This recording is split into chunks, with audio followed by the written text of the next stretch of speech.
It's a blast from the past.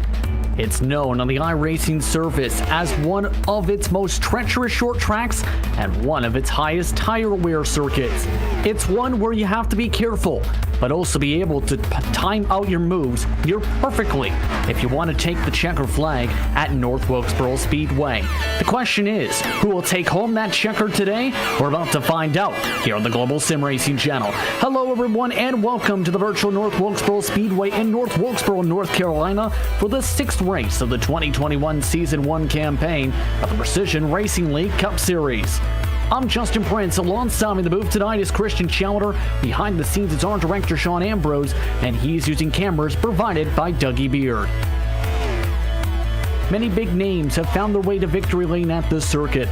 Let's learn more about North Wilkesboro Speedway with our GSRC track guide.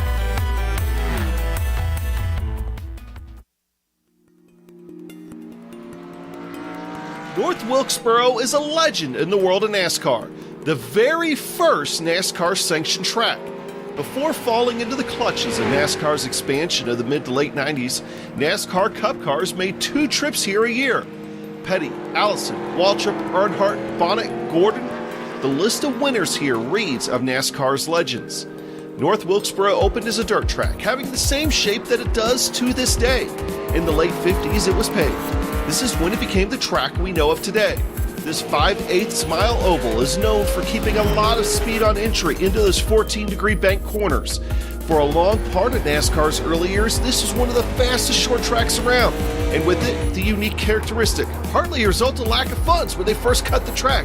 You go downhill on the front stretch and uphill on the back stretch. Also, the 2 corners aren't the same radius, but you might not notice that as much at speed. While North Wilkesboro is mostly known for Cup cars, other NASCAR divisions ran here over the years. Grand National had a few races. The trucks were here for 2 races before the Speedway shut down. Modifieds also made some trips to North Wilkesboro. In the attempted restart in 2010, several late model and super late model series held races here, but it wasn't to be and the Speedway fell silent. Until now. Thanks to the efforts of Dale Earnhardt Jr. and iRacing, North Wilkesboro breathes life again in this virtual world, as it did in 1987. Now it's time for the Blue Ridge Mountains to hear the thunder again here on GSRC.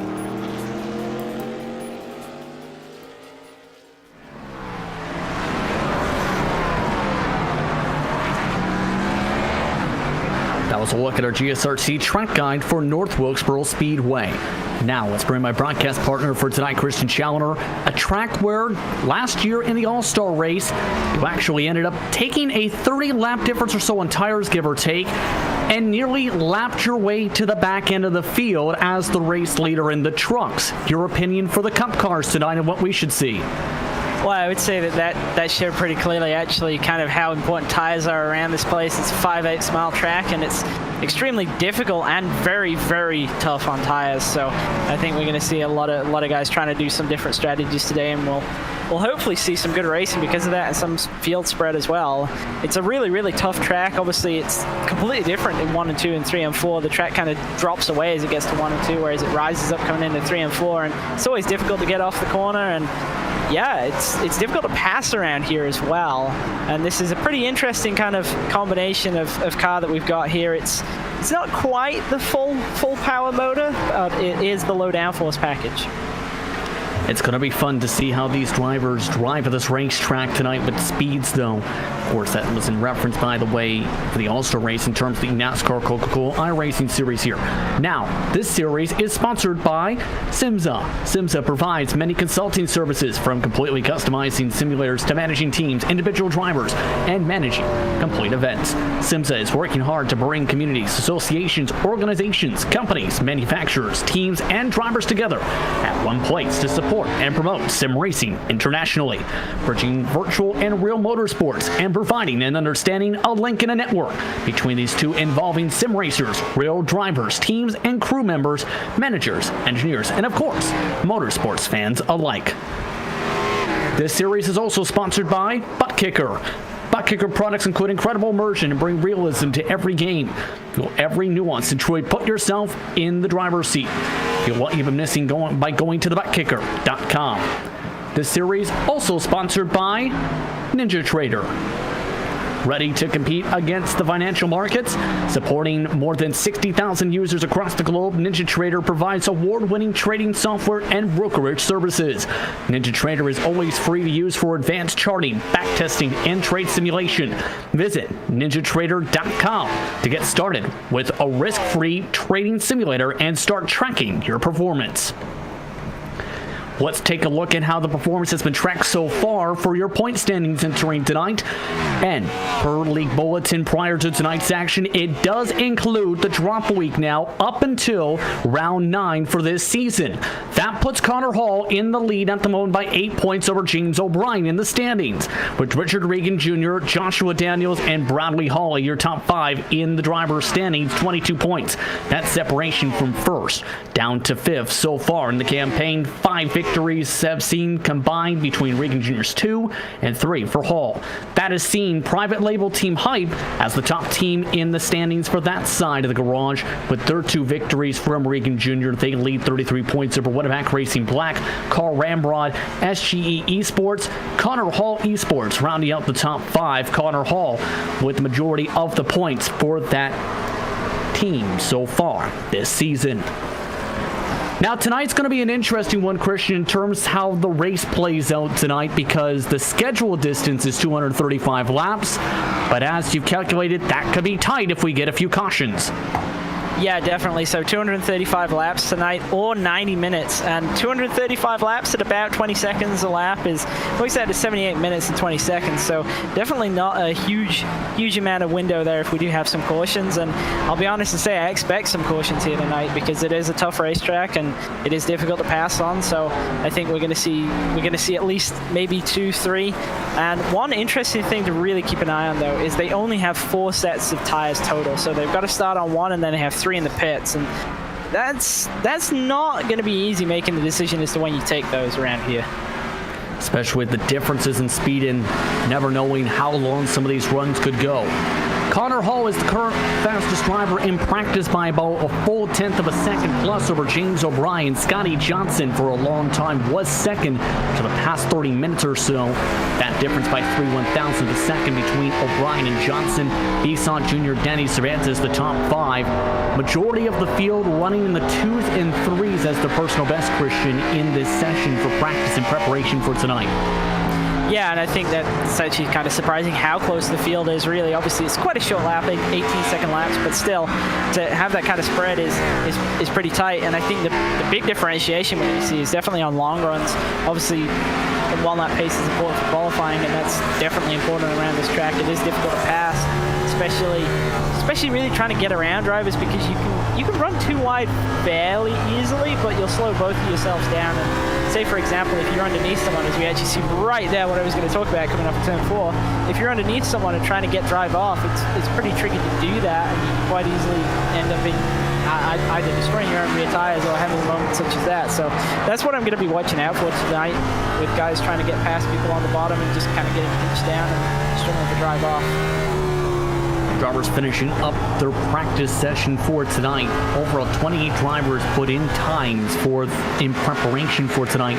That doesn't include the several dozen A Opens throughout the week, where drivers like Joshua Daniels, James Dewar, and several others all competed throughout the week in preparation for this race tonight.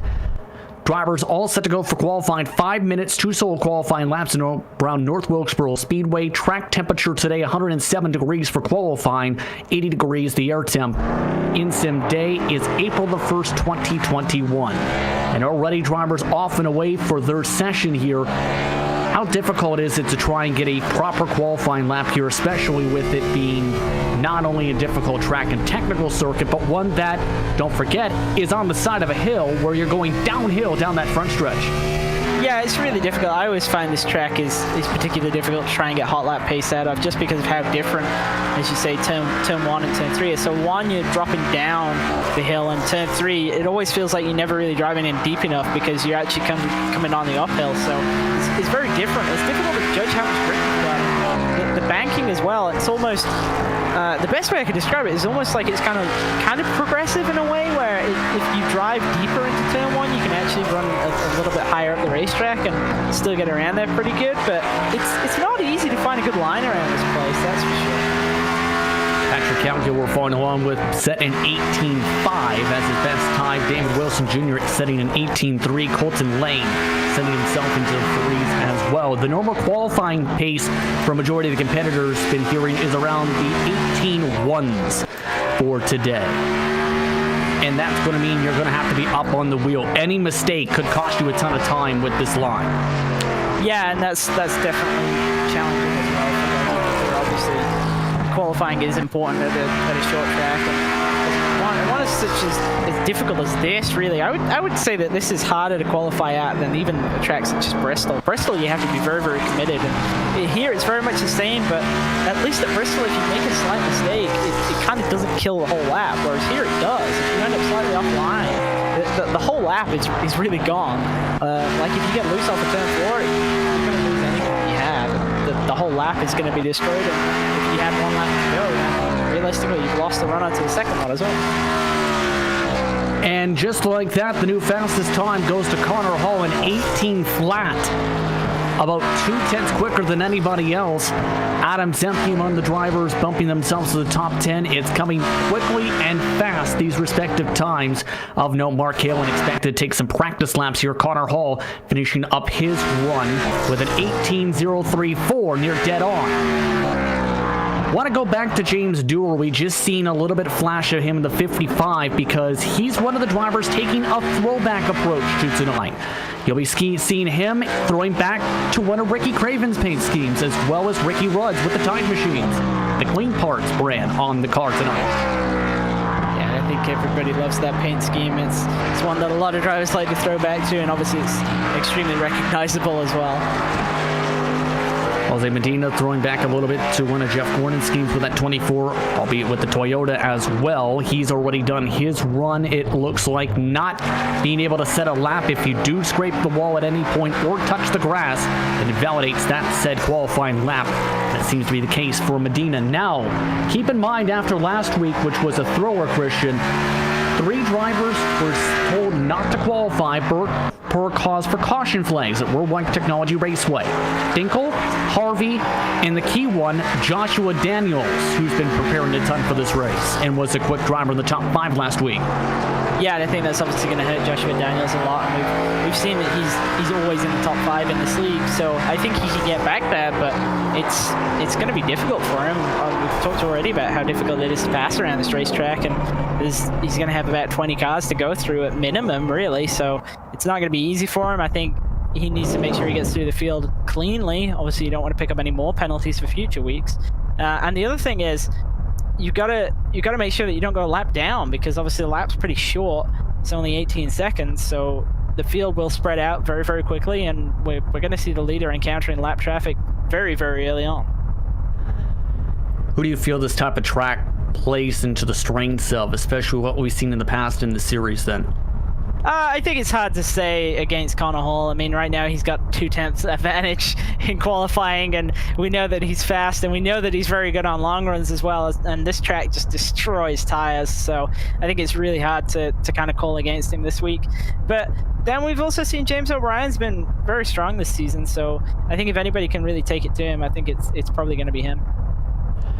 Drivers have ramped up qualifying in total. 21 competitors have taken times tonight.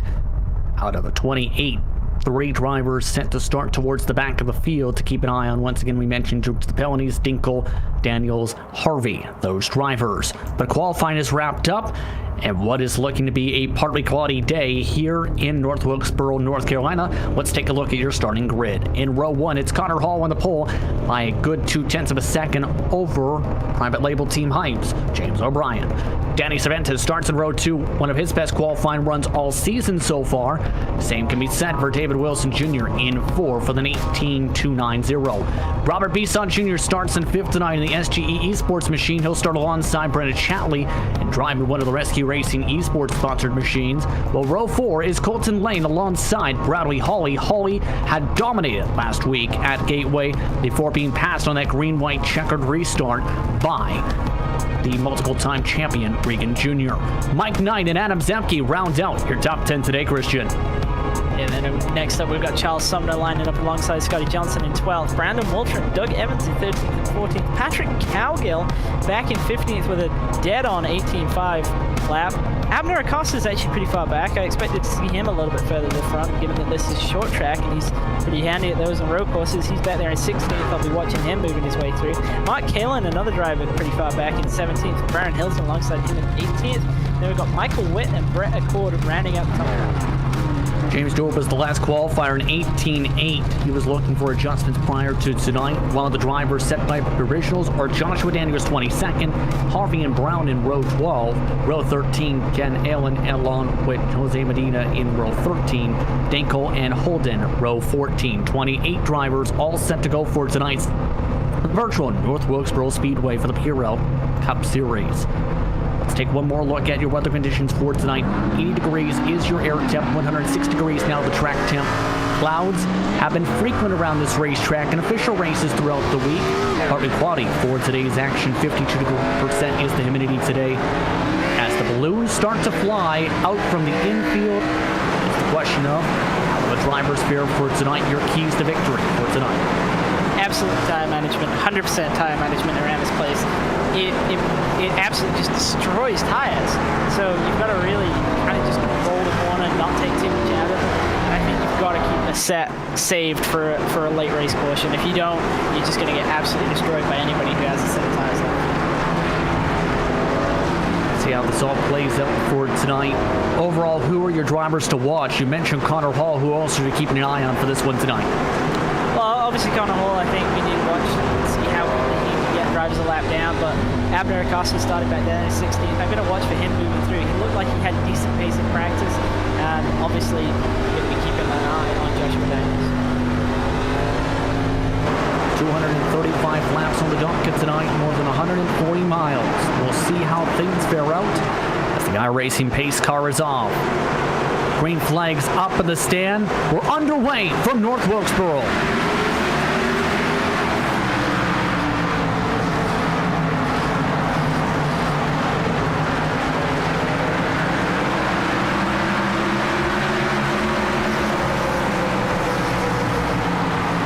And their top two off to a good start. Connor Hall already up to the point by a car length over James O'Brien.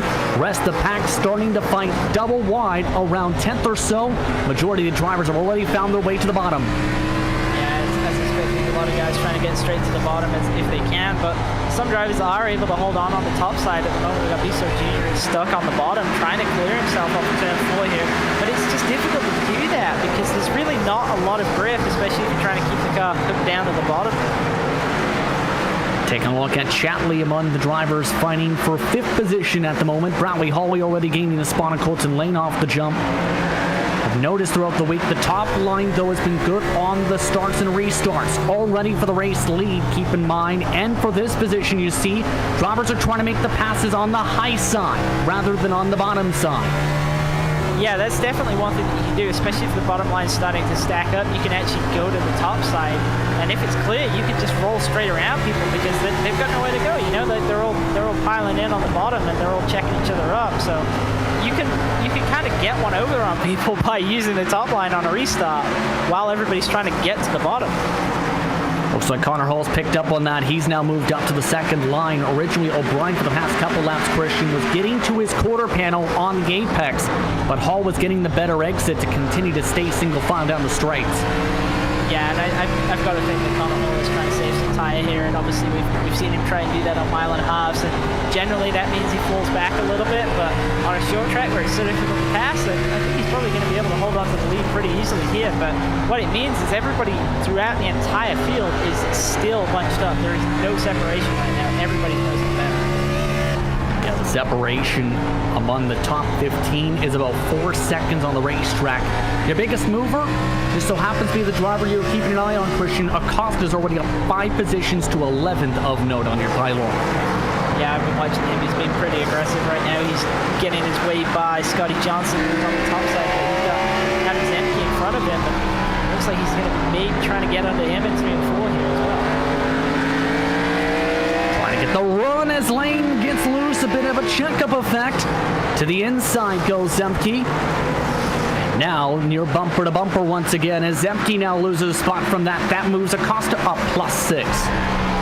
Colton Lane's got a decent-sized dent in his rear bumper right there. It's not going to affect him around this racetrack, but sure it's not very confidence boosting to have that happen to you on lap 9. Keep in mind there is an incident limit in this series, 24 incident points. Drivers will get disqualified if they reach that for tonight. With the amount of incidents, there is the potential of that for drivers tonight at this type of a circuit. Green flag run so far, up now to 11 laps this time by. Currently, Connor Hall still in the race lead. Acosta's the fastest car on the track. Yeah, I'm not at all surprised to see Acosta being one of the more aggressive drivers out there. We've seen actually this from him before, where he tends to really prioritize the short run pace. And it's exciting for us to watch. And honestly, I think that it makes sense. I think he's expecting a caution pretty early on, and we do tend to see that at short tracks. So might as well try and go for it and get some position here. Of note, one of the drivers you may have noticed missed the starting grid, Richard Reagan Jr. Received word that he was not able to make it to tonight's race. O'Brien and Brandon Walter will represent that respective organization for tonight. That's again private label Team Hype. Unfortunate for Richard Reagan Jr. as Acosta, meanwhile, is underneath the 68 for the pass. This is for 8th position plus 8. Bradley Hawley has also made the pass for 5th position. He's up 3 spots at Back Racing Black's machine. Yeah, Bradley Hawley's a driver who haven't actually really spoken much at all about tonight, but obviously we know that he's strong in the league, and we shouldn't really rule him out either.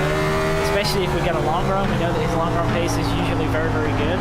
So we'll have to watch and see if he can kind of play an angle. And looks like we have a little bit of a fight going on in the mid-pack right now. Scotty Johnson and Colton Lane still kind of going at it. Charles Sumner behind them. Still following on with Hawley as there is that battle with some of the Back Racing cars involved. Scotty Johnson, remember, so quick in practice.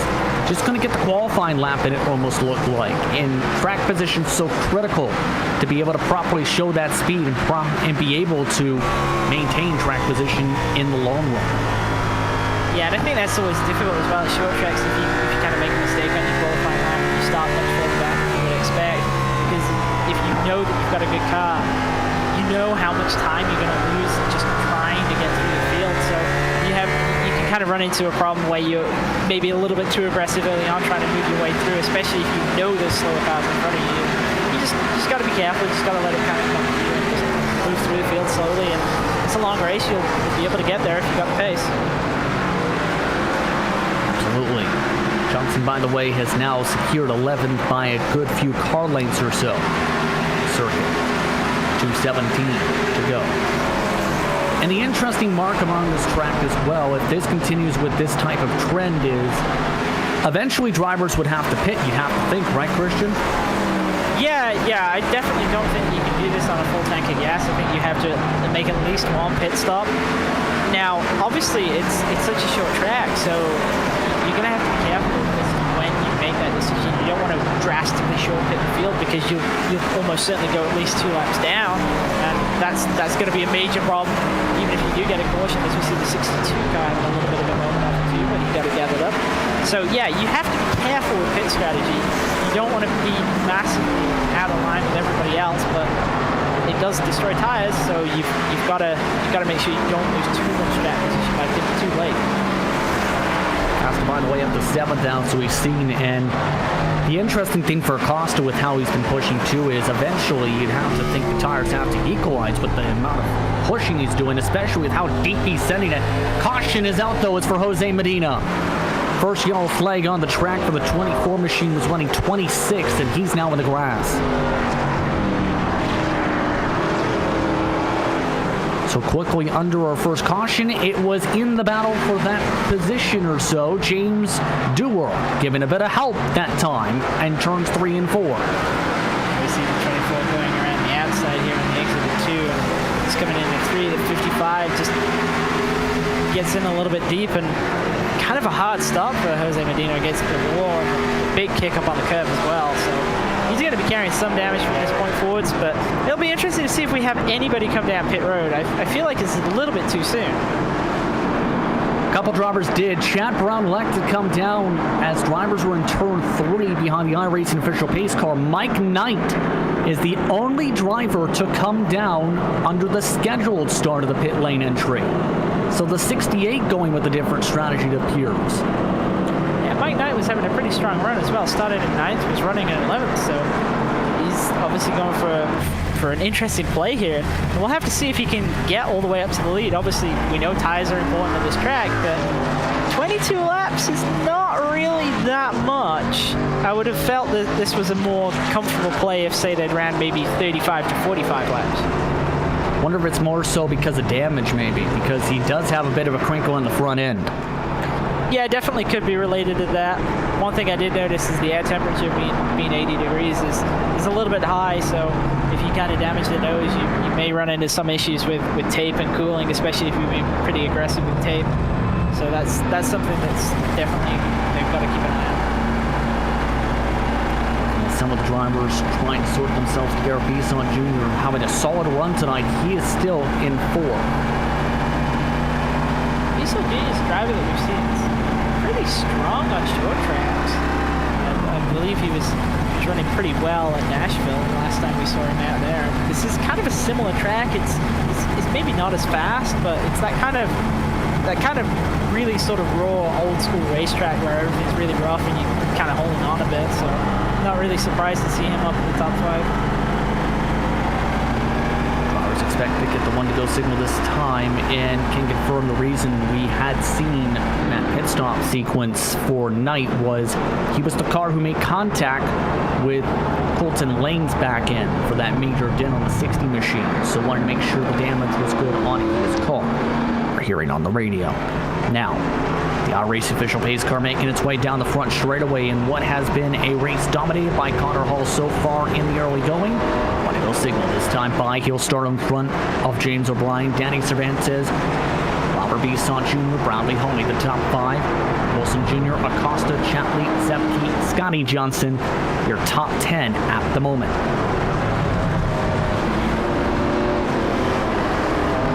See how things play out on this respective restart. Connor Hall, 27 laps led so far tonight in the Triple Two.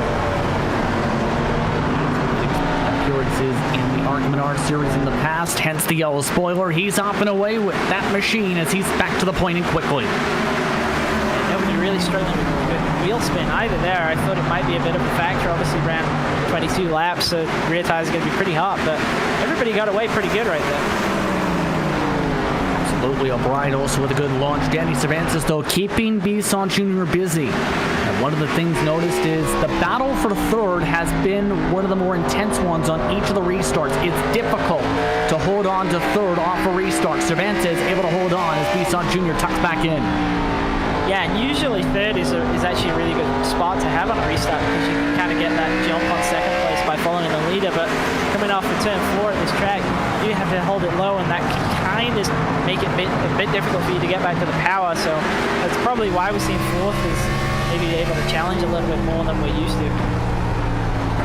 Take a look from Acosta. He was able to jump up to 6th after the restart, passing by Wilson Jr.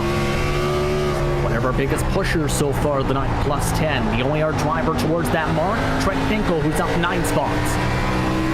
Yeah, and that caution is probably going to help Acosta actually there because he's had a couple of laps to kind of cool the tires down. He wouldn't have obviously been as cold as everybody else when the restart went, but still, it can kind of help you out just a little bit because it equalizes everybody down. And so he's going to kind of got that first run where he pushed real hard. A little bit for free. It will cost him in the very long run, but obviously paying off for him right now as he's getting to the back of Bradley Holly. Still can't get the run to get it back up to Hawley, though, as Hawley is trying to focus on the battle with Bison Jr. The race lead has separated by 6/10 up the front of Nope between Hall and O'Brien. So at the moment, just everyone, I think, partly getting to a rhythm for Hawley, known for being good on the long run as well. One of the better drivers in this series, also a multiple-time series champion. Yeah, definitely looks like everybody's kind of trying to settle in at this point. It looks like Connor Hall's going a little bit faster than he did that first run. Obviously, the first run he kind of stacked everybody up behind him. The second run looks like he's kind of jumped out there a little bit more. Up under that caution flag. Chad Brown had parked his machine. Jose Medina is the only driver 1 lap down the circuit at the moment. A bit of a checkup effect now as the caution's out. Cars crashing down the front stretch. Dewar, Witt, Knight, along with Holden and several others crashing. And I believe Witt was the initial trigger, and several drivers didn't see him and just completely door slammed into the side of the spinning car of Witt. Yeah, it looked like Witt kind of went around on his own, and then everybody piled in afterwards. The front stretch is wide but narrow in a sense, as you see him coming back across, and guys tried to get around him, but that's kind of, I don't know. I feel like the guys at the back there should have been able to avoid that. There was a lot of cars that got past it before there was further contact. Take a look and listen in. This is James Dewar. Oh, he is a little bit unsighted right here, though. You see, obviously, just stands on the pedal right in front of him, and unfortunately for James Dewar, it looked pretty ugly from the outside, but really from the in-car, you can tell that he just couldn't see anything. He had no idea, I don't think, about what was happening there. And now, significant damage for some of these drivers now at the back of the field. Second caution of the race. Just past 200 laps to go. So it re-racks them and snacks them, essentially, once again. And again, this works out pretty well for Abner Acosta. Obviously able to keep pushing on these relatively short runs and not really paying the price for it. Absolutely. If anything, Acosta's in a decent spot here to try and challenge now for 5th position on that high side. If he can keep it side by side and pinch down. Yeah, absolutely. And he's been pretty strong on these restarts, so I expect we'll see him definitely challenging for that 5th spot. And as we've seen before, the 3rd place runner can't really get away so good. So we'll have to see if Cervantes can hold on to that spot ahead of Musa. In your opinion, what are some of the most difficult things when it comes to trying to build a car for a track such as this, especially since it's not a track that is on the current day schedule, but it's one that does pop up every couple months or so in official races? Well, it's a really unique track, but you can kind of take the same sort of lessons that you have from other short tracks and apply them here. And the big thing I would say is that you're probably able to get quite a lot of hot lap pace out of the car by being pretty aggressively loose. But the issue there is that you're going to struggle for drive off later on in the run, and that's obviously going to go against you in the sense of a long run. But personally, through 2020, I tend to find that the cars were kind of set up always so that you were trying to avoid being heavy on the right front. So even if you were really loose, it was still preferable to kind of be tight. So it's a really fine edge to be on. And obviously, then when you put that in a context of when you're battling other cars, then suddenly the idea of having a car that might be faster but harder to hold on to is maybe suddenly not such a good idea to you anymore. So it's a trade-off. You know? Absolutely. See who can try and have an absolute good start here with 195 to go. Connor Hall off and away. Another perfect launch, already clear for the race lead. O'Brien holds on to second. Cervantes, the first battle once again side by side per the trends. And as mentioned, Acosta keeping it side by side with Hawley. Yeah, Acosta's got a pretty good run here, but he does have the top side. We'll have to see if he can get a good run off of 4 and clear Hawley. Hawley got a little bit tight in the 3 there. Not able to clear, and a bit of contact actually for the battle for 3rd position. Bisson Jr. takes it away as Cervantes hit him in the door. Cervantes now with right front fender damage. And that's where it gets really difficult trying to get a good run off of turn 4 if you're on the bottom. It's really not as easy as you might think. And to be honest, it's difficult with both cars because the wall comes up pretty fast if you're on the top side, but there's really not a lot of grip on the bottom either, so everybody's fighting for traction. Acosta's trying to fight for 5th to make an 11-spot gain from his starting position tonight. Hawley, though, doing a great job on the bottom side so far to keep this side by side. It's now been 3-4 laps now they've been fighting for this spot. Yeah, and it looks like the advantage kind of swings towards Acosta through 1 and 2, but then in 3 and 4 it goes back towards Hawley. It just looks like Acosta's struggling to get the car turning late in the corner, and Hawley's able to get a much better runoff on the bottom. international eSports driver, having a good run so far. His teammate Joshua Daniels, for reference, 17th. Acosta is now clear for 5th. Now is quickly trying to attack for 4th spot. What a move to get underneath Cervantes. Yeah, and I think that really caught him off guard right there. Cervantes going really high through 3 and 4 there. Acosta just about still underneath him in 1 and 2. Hit the inside bumps though, and Cervantes is taking a little bit of a different arc off the corner of notice. A little bit more flatter on exit, trying to keep it away from that wall. Acosta nearly got him in the quarter panel that first time, now back single file.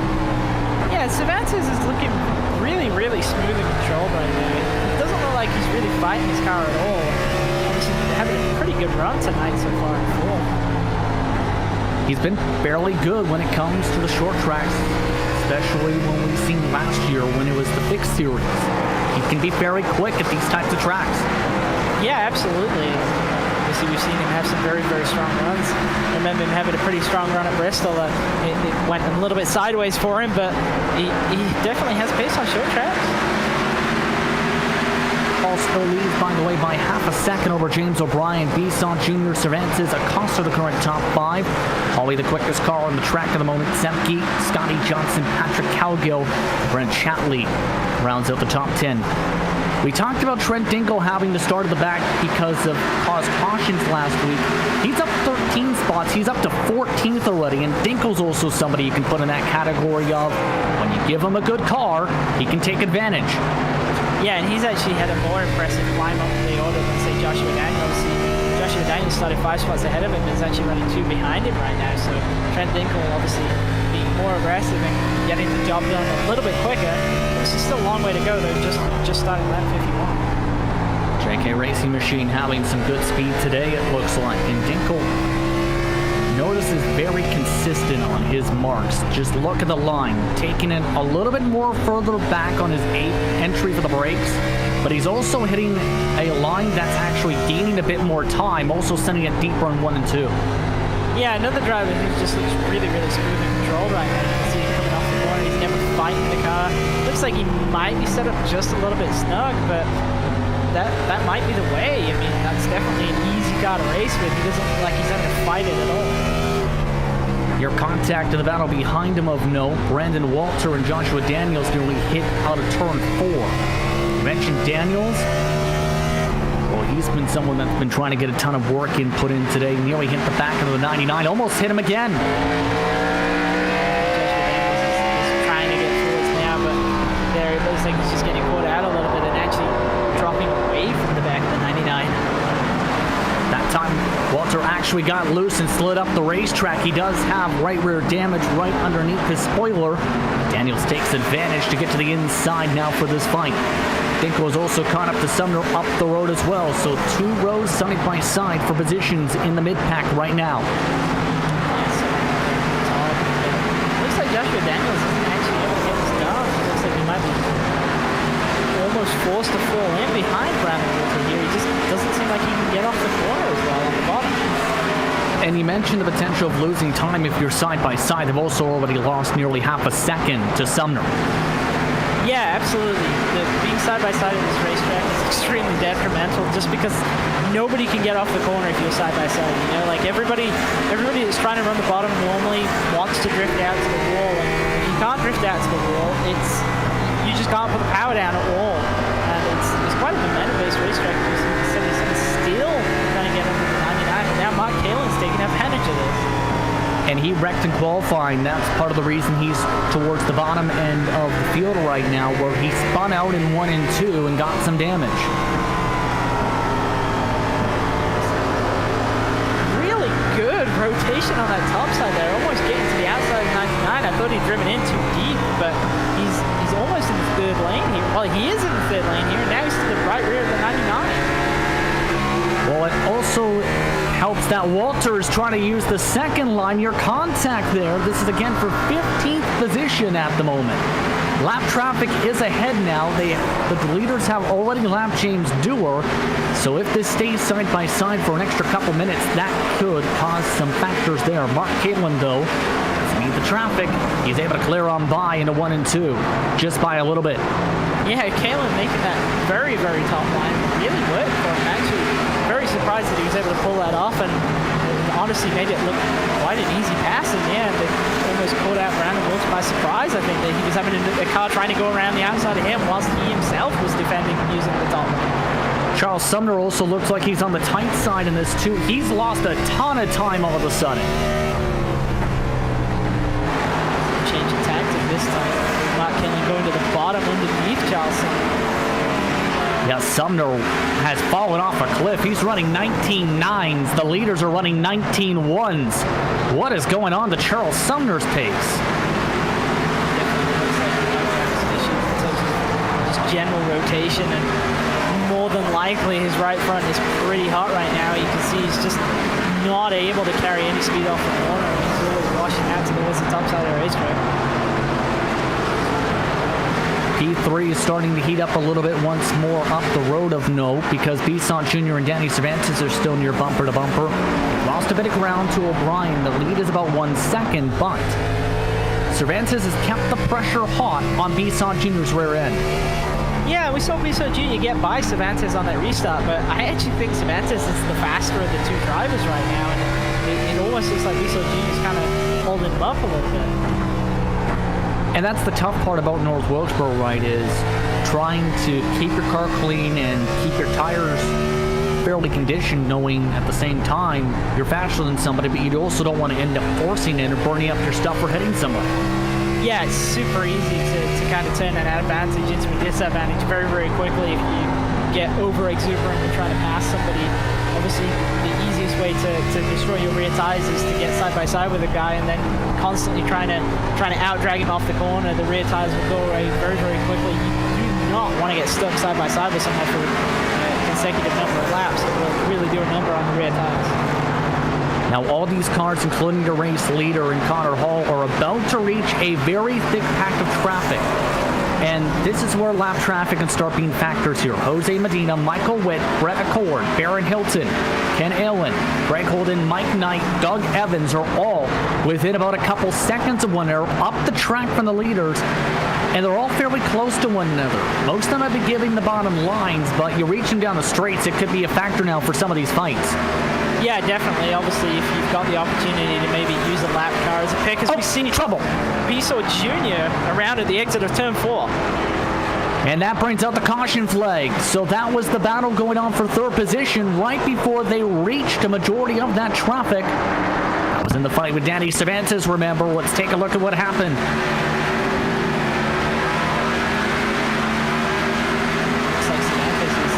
Pretty close to it, but not really in a position to make a move right here unless Bisson Jr. makes a mistake off of turn 2. It looks okay right now. I think it'll be more so towards turn 3, and Cervantes really sent it in hard there. Got in the back end. Cervantes just overdrove that a little bit, but Bisson Jr. very lucky not to kind of continue that slide into the pit wall there, and actually even more lucky that he didn't end up in the pit lane. He still holds on to his spot inside the top 10, and it opens up the pit window for the first set of tires used now. Everybody on the lead lap is down for their first sets here. The big winner out of all of this has got to be Abner Acosta. He was scored third place as they came down on pit road right now. Looks like Colton Lane missed his pit stall, so he might have to come down again. Doug Evans also having trouble for a moment trying to find his stall. Acosta's already finished his service. All only having to move up 3 feet or so to beat O'Brien off the lane. Acosta holds on to third. Cervantes drops to 4th. Net off the race, off the pit lane. I was surprised to see everybody taking 4 tires there. I think that was the only choice, realistically, after 71 laps. Going to be intriguing how this now goes here as Colton Lane has yet to come down for the service, and that's going to be tough for Lane. Is with him missing the stall, he's a sitting duck if he doesn't come down here and sacrifice this lead. Yeah, I think there's no choice. I think he has to come down and pit right now. Otherwise, if he does get a green flag run, he's almost gonna go a lap down, probably within about 20 to 30 laps. So I strongly suspect we'll see him come back down. And it does look like he's coming into pit road now. That There he is. Yes, has significant damage to that back end, as that will give Hall back his lead lane. Will get a couple laps led in this race after having a solid run at Worldwide Technology Raceway last week. So your current top 5 is Hall, O'Brien, Acosta, Cervantes, Hawley. The biggest mover is now Trent Dinkle, who, with that caution flag, is up to 11th position now, with Colton Lane coming down. So that's 16 spots now for Dinkle. Yeah, I think it's really worked out for the guys who went kind of aggressive at the beginning of the run. Obviously, we've had quite a few cautions already in the first 73 laps, so it's not really gone in the favor of drivers who perhaps expect to be strong on the long run. It sounds strange to say that 73 laps isn't a long run, but when you consider how it's been broken up into a series of short runs, really, you can see how it's not really been in their favor, and it's actually helped drivers such as Acosta and Trent Dinkle, who've been really quite aggressive in how they went through, but they've been cleanly aggressive. You know, they haven't had contact with any guys. They've just made their way through the pack. So only that wedge hammer racing machine has been having to use the hammers. He's just been able to wedge his way slowly but surely through the field. Connor Hall, James O'Brien back in control of said field. 61 to go from North Wilkesboro, back and away. A really poor restart by Cervantes there. He's lost a lot of ground. It looks like he's going to lose that spot. Bradley Holly and Biso Jr. is going to be underneath him as they get the turn. Holly just about cleared him. In fact, it was that bogged down for Danny Cervantes up at the front of the field. Biso Jr. also wants some of his positioning back. The 25 already dropping back to 5th position. New purple lap, Connor Hall setting an 18.3 up at the front of the field. That was 3/10 quicker than the rest of the field, as here comes Biso Jr. back up towards the bottom. Yeah, again, it looks like Connor Hall's kind of notched the pace up just a little bit more on this restart. Looks like he's doing that on pretty much every consecutive restart. He goes a little bit harder on the first couple of laps, and actually got some field separation going on inside the top 10 right now. Ken Allen has pulled off the racetrack for now. He's got significant damage repair needed on his car, so he joins a second driver in the garage area for the time being. On the front stretch, one car is around for the caution. It's Dinkle. Trent Dinkle goes around at the flag stand, and we're back under yellow for the 3rd time. And he was having such a good run, and it looked like he was trying to actually pull a pass again to gain another spot underneath the 31 car, Patrick Cowgill. And I just think he was probably a little bit too aggressive. You see him driving really deep into 3 and 4. He was making it happen. It just looks like he was too aggressive on the exit of 10 and 4. Yeah, you see it step around. Gets into the inside wall pretty good. Doesn't look like there's a lot of visual damage, but I imagine that he's going to have a decent amount of repair time after that contact. And keep in mind, it's so easy to do that here because you can be pushing, you can be trying to go for the spot, but if you aren't careful on the throttle on the exit, the car goes bye-bye. Yeah, it's extremely easy to do, and you wouldn't really think this track is having a lot of banking, or at least I especially kind of from a trackside perspective, it doesn't really look like there's a lot, but it seems where the banking transition is kind of really difficult to deal with, because it seems like it's actually quite close to the exit of the turn, especially at a turn 4. And that seems to catch guys out a lot, especially when they're trying to make a pass. They have a lot of grip as they're kind of on the turn banking, and then as it flattens off, they're still trying to cut underneath the car they're trying to pass, and all of a sudden they don't have the grip that they did have. See how they adapt as the race goes on. That's the key word, adaptability, for this type of race. Doug Evans was the lucky dog, by the way, this caution flag. That means 21 drivers are on the lead lap. And that's still a lot for this point of the race even, especially with some of the runs we've had so far in this race. Yeah, realistically, only the prior to the lap 70 run did we really see drivers starting to get into lap traffic and starting to put some cars a lap down. We've still got Brett Accord and Michael Litton on lap down. A couple of drivers a couple more laps down. Craig Holden, Jose Medina 2 and 3 laps down. Some of them still getting significant damage repair, and you mentioned where you can get away with some of it. Where's the point where you start panicking as a driver, where you're in the cockpit, say, and you see that you may have a crinkle? Do you panic from it, or do you just try and stay calm? How is your approach on where the limit is for damage? I think it's always difficult to judge until you come down to pit road, and I know personally, if it's under 30 seconds of damage, I'm normally quite optimistic about it, and if I ever see that counter say that it's a minute and plus, then the optimism goes away. So I think it's hard to say from inside the car. Obviously, you know the kind of hit that you took, and the big thing to check is that you're still at full power, and especially at short track, if you're still at full power, you're still probably okay, and you can probably bank on a few more yellows to kind of get the cosmetic and aero damage fixed at least a little bit. Maybe still salvage points. Getting ready to get back underway as we look at some of the drivers trying to warm up some of their tires. Connor Hall, James O'Brien, Abner Acosta, Bradley Hawley, your top four. Cervantes and Bisson Jr. fighting in row 3. Hall with another good launch, back off and away, and again clear of O'Brien. Hall has led just about every single lap except for the ones lane led under caution. And like everybody got a really good restart right there. Actually, Cervantes and Abner Acosta, both of them got a really good pull on the inside. Acosta getting himself clear for third, and he is still one of the quickest cars on the track now, trying to set up for second spot. Hawley, though, wants third, gets to the inside of Acosta. Can't get the run off the corner. Yeah, kind of crossed him over there coming off of turn 4, and looked like he was going to have the opportunity at 1 and 2. And it'd be interesting to see if Acosta can get by James O'Brien here. Now, especially with some of the luck Acosta's had throughout the season, we know Acosta can be quick. He just hasn't seemingly had the luck go his way in a lot of the oval races this season. Yeah, that's definitely true. We've seen he has the pace. It's just a matter of actually getting to the flag in realistically the position that he deserves. And obviously we've even seen, say at road courses, he's always one to watch out for, and obviously a little bit unlucky at Watkins Glen. Our car out of the race. Craig Holden is now off track, and Allen has actually come back on the racetrack since the prior caution flag, so he is running in 25th. James Stewart's the last car running still. Here's a look. Battle for second, a bit of a checkup. Yeah, Acosta's really hustling O'Brien right there. Just looked like he got into the rear bumper of him. Actually, just further down the field, we've got a lot of drivers getting pretty aggressive at this point. We had Mark Kalin. Oh, as we have another yellow. It's Baron Hilton. Baron Hilton, I believe, goes around in the 47.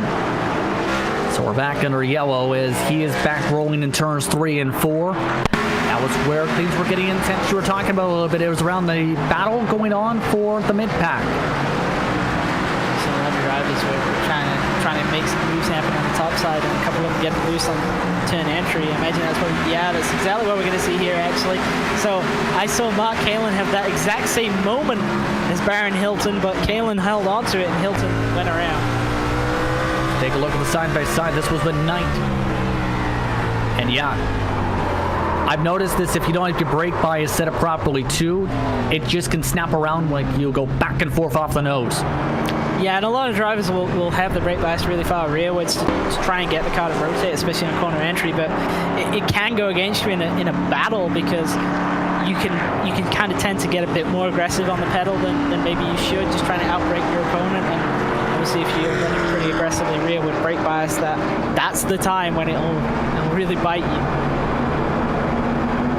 So for you at this type of track, do you prefer that looser feeling then as a result then, or for the tighter feel on the brake bias setup? It's a fine margin. I would say that you have to be conscious of where it's at. So you kind of set up running a solo car where you want to be, but then I'll try and find a window of bias that I know that I'm going to explore. So say at road courses, what I was doing, which was sort of an extreme version of short tracks really, was I would start the run with bias really far rearwards, so -3%, and then I would move it forwards.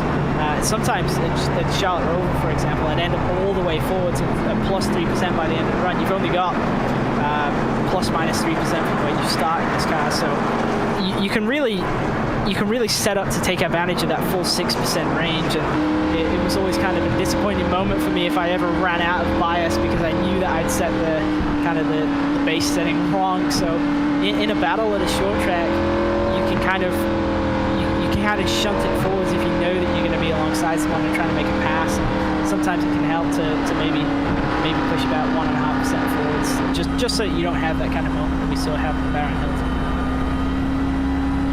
By the way, you're seeing drivers sort themselves out with some of the lucky dog drivers and whatnot. Michael Witt currently scores the only driver one lap down now as a result of this caution flag. Charles Sumner elected to get damage repair done on a right front fender. There was some contact earlier in this race. 142 laps to go this time by. To reset your top 10, it's Hall and O'Brien, Acosta and Hawley, Cervantes and Bisson Jr., Zemke and Chatley, Cowgill and Scotty Johnson, your top 10. We haven't talked too much about Scotty Johnson, just quietly running around the top 10 so far tonight after having a really solid practice run tonight in preparation. Yeah, he's had good pace in practice, and I saw him having an interesting battle with Mark Kaelin, another driver who's kind of in the same sort of ballpark as Scotty Johnson for pace, and both of them are having a really strong night so far. Costa having a really solid one as well with his 13 spots gain. He times it up well. Off and away goes Connor Hall, back single file for the race lead. Acosta, though, with that battle for third and that top line momentum, trying to get clear. Hawley gives him some space. Yeah, a little bit surprised there. It looked like Hawley kind of landed position there, and Acosta just did a power move off the corner and was able to clear him very, very easily before he got to turn 3. Actually caused a check-up effect behind the back bumper of Hawley, where there was near contact from his teammate in Cervantes and from Bisson Jr. Bisson Jr. is now taken back 5th position as a result with the defensive move. One car off around to the grass. Trent Dinkle. Caution is out. And believe he may have got some help from Colton Lane, who apologized on the radio quickly.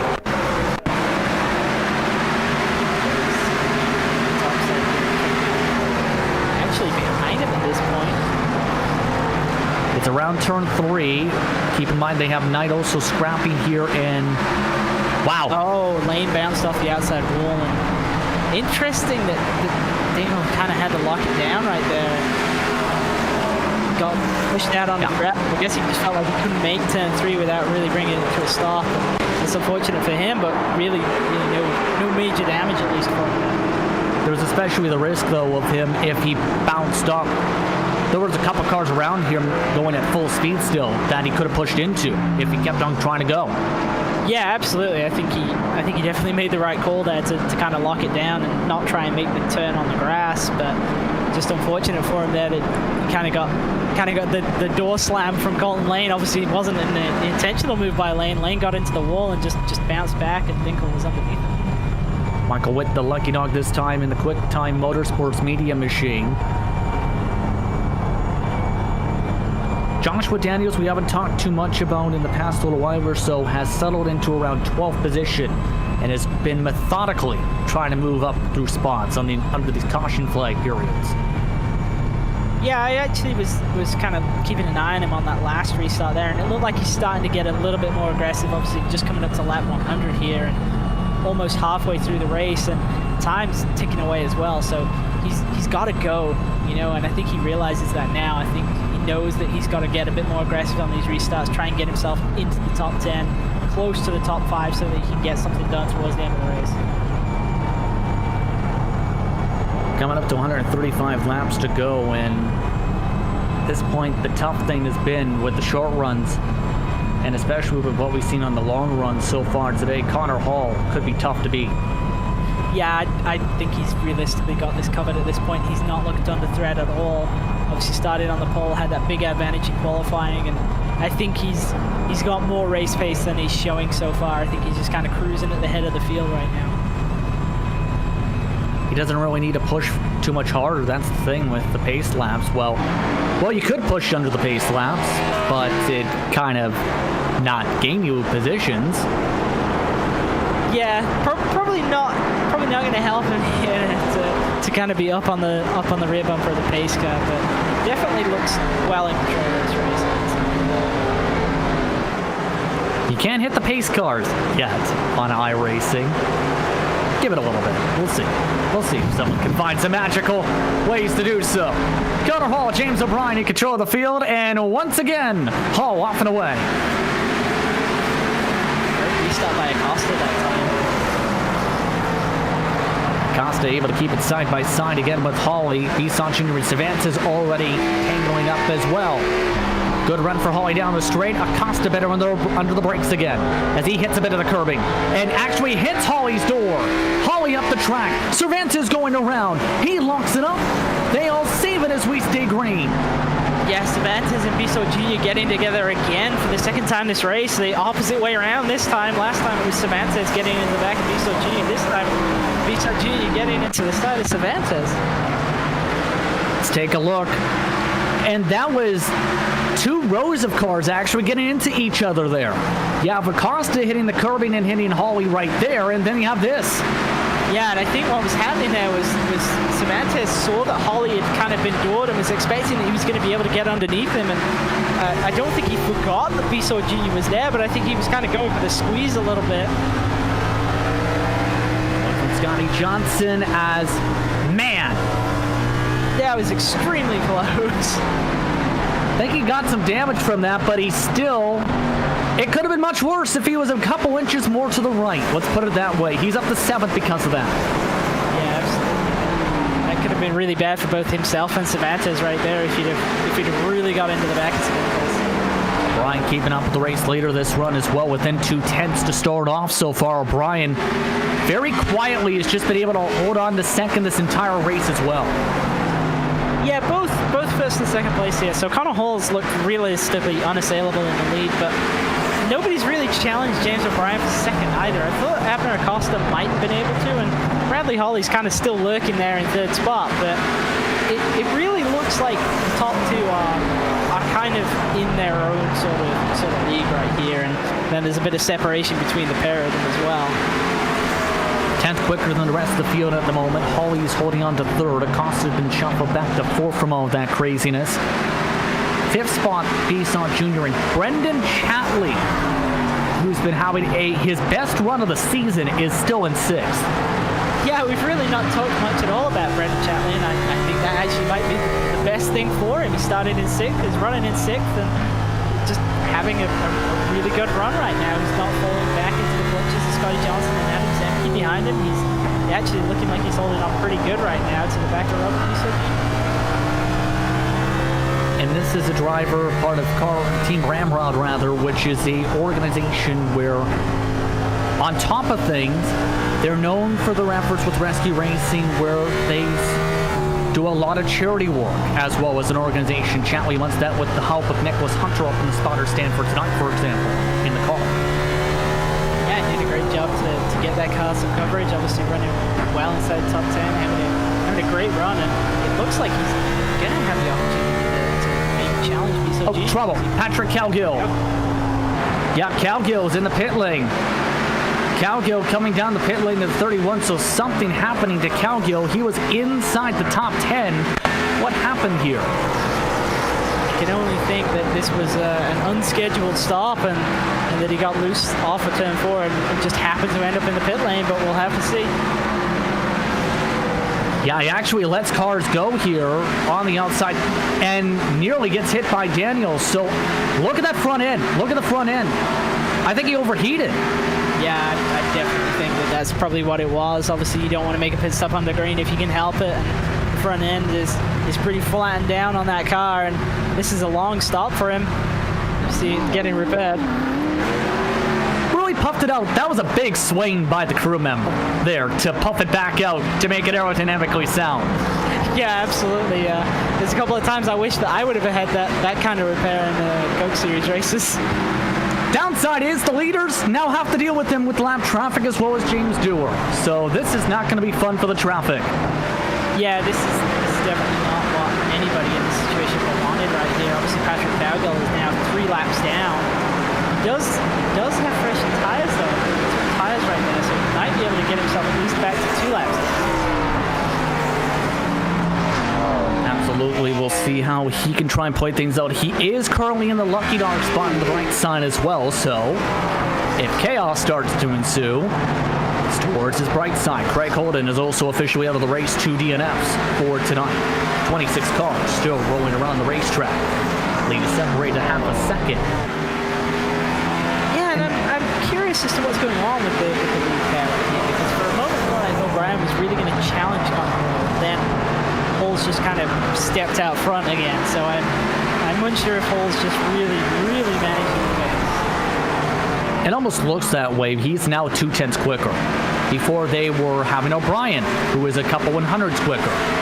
It's almost a cat and mouse game where you're forcing the driver behind to force up your equipment knowing you're quicker. Then as you save your tires and they get closer, by the time they get to a reachable mark, you put back on the afterburners. Yeah, absolutely. And it sounds strange to say it, but the objective really is to win the race at the slowest pace possible, because it leaves the most options available for you. So in this situation right now, the slower that Connor Hall can go and maintain the lead, the better it is in a strategy sense for how hard he's working his tires and if he's in any kind of situation regarding fuel. But I suspect that they're all more than safe at this point. It's just, there's nothing to be gained, by getting out there to a massive lead. It's not going to help him. He's not going to gain any more points from it or anything like that. He's not really looking to try and put the whole field a lap down. All he has to do is maintain the head of the line. That's an interesting discussion here as they now lap by Witt. He's now in the lucky dog spot, is trying to almost make sure you don't get too focused on that mark, if that makes sense, because I'll admit, when I'm driving, there's times, Christian, where my thought is, I want to lap the entire field 17 times if I can. Of course, that can't always happen. Yeah, I mean, don't get me wrong. It's fun to do that. It's definitely fun to try and get way out ahead of the field, especially if you know that you're fast. And sometimes there's absolute reason to do it.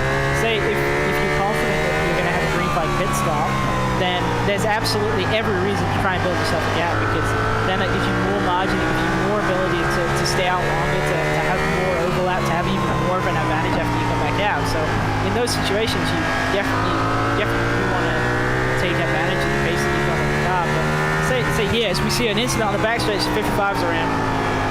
Caution is out, and Charles Sumner also slow in turn 3. And we're back under caution, and this may trigger our second set of pit stops now. We'll have to see for a majority of the field. Dewar has been well off the pace after that incident, remember, early on down the front stretch where he went into the back in the night, and he's been struggling since. Looks like Dewar was struggling for rear grip at this point, and I kind of think I wasn't really expecting to catch him at the rate he did. Just sort of drove up into his left rear right there. James Dewar, we're hearing, was about to blow up, was actually trying to get to the pit lane here. I don't think he realized Dinkel was coming. Yeah, you could see him kind of turn down the track to try and get to the bottom, and obviously Dinkel was to his left rear at that point. Split decision on the pit stop. Some drivers coming down. One of the main ones, James O'Brien, coming down whilst Connor Hall stays out. Paulie and Acosta also staying out, as well as Mike Knight. Charles Sumner also staying out. So massive gambles here for some of these drivers in what is a very tight pit lane. Yeah, you see behind right there, it's a very old school racetrack, so the pit box is very, very small and very tightly packed. And obviously we saw Colton Lane earlier on missing his start and go around. First driver off the lane was O'Brien. Also staying out there was Accord and Evans. And this is almost looking like a gamble here as Charles Sumner backs out of said gamble, hoping that you get enough of a long run to have the freshest tires in the field and pass everyone back. But this was also the thought process I had here, Christian, where this could be the determining factor of the race now with the different strategies. Yeah, there's obviously the possibility that this runs green to the end, and if that does happen, then obviously the advantage is massively to the drivers who've just taken a set of 4. And the thing is, everybody at this point actually still has a decent supply of tires left. The majority of the field has taken 1 set, so they've still got 2 additional sets to take, so to speak. But then we've also got drivers who've just come down, who now only have 1 set remaining with just under half the race to go. But you could almost see the thoughts clicking here of divided up like 100 to go, 50 to go in the sets almost, or in the case of these drivers, they may be trying to offset that by 10, 15 laps now. Yeah, I definitely think that there's an argument for gaining track position and then trying to hold on. Obviously, the chance of realistically needing to use both remaining sets of tires, so to speak, is quite low at this point. We're about 55 minutes into the race, so obviously the time element is going to come into play as well. It's really hard to justify trying to save a lot of tires at this point. See how this plays out for the 6 drivers who have elected to stay out. Keep in mind that Mike Knight's had to come in 4 times for damage repairs. Everyone else who stayed out here has only used 1 of their 3 sets in the pits available. Everyone else, 7 on back, has elected to use their sets now to try and get to around 50 to go potentially. Connor Hall, green flag is out, back in her way. The question is how this all fares out for all the drivers on the fresh tires. Yeah, the drivers on fresh tires have to be really careful making their way through here because their strategy relies on there not being a yellow until they're out in the lead. O'Brien's already got in by Brendan Shatley. He's now getting by the first wave of drivers. They're 3 wide and bumping off the corner. Evans nearly forced up into the wall. All while costing several others trying to race calmly while things not so calm underneath the cord. Yeah, Doug Evans is doing his best right there to try and not kind of check everybody up, but just getting forced 3 wide because drivers know that they have to go. They have to get out to the front of the pack before they lose their fresh tire advantage. Already O'Brien has caught up to the back of Acosta, who is now second. A bit of trouble off turn 2. Bisson Jr.'s in the grass. No caution, we stay green. As still, O'Brien yet to make a pass, and Chatley nearly runs over the back end of Hawley. Yeah, that was disastrous for Bisson Jr. right there because he was one of the drivers who come down and taken tires. So all of that gamble has just totally gone against him now. He's lost all his track position. He's now at the back end of the field. There's still 3 wide back there as well. A cord has been shuffled from the inside, from the outside, forced up in the middle. Zemke's now gotten some significant back-end damage in all this craziness as they reach the back end of Knight. Look at Johnson try and cut it to the outside. Yeah, it's just such a short and small track that there's realistically not enough real estate out there for everybody to be running at full pace right now, especially the guys with fresh tires. Scotty Johnson is on by, and now several more you see trying to snake their way in the mid-pack to get around some of these drivers. The crazy thing is, Connor Hall from this still has a 1-second advantage and is only 0.3 difference from O'Brien's pace on much fresher tires. Yeah, I think Connor Hall's decided that he needs to push now because he needs to hope that a yellow comes out so that he can come down and take our set of tires as well and equalize the strategy. Looks like he might get that yellow. We've got a lot of cars in the grass in turn 2. Zemke, Dinkel, several others having to snake around. 3 wide on the entry as Cowgill holds on to the outside line. We stay green. James Dewar is now out of the race 2 with this sequence. So a lot going on here. Let's take a look at what happened. Inside of Zemke right here. Just looks like Dinkel gets in too hot and clips the back of Zemke whilst he's having his own moment. Both cars spin to the inside, but big loss of track position, but fortunately no damage. Big contacts on the front stretch. It's the live action. Dinkel just lost it down the front stretch and squeezed Cowgill into the fence. Acosta, meanwhile, is getting passed by Mark Halen. Hawley is now trying to still attack the back end of him as Daniels has reached this group.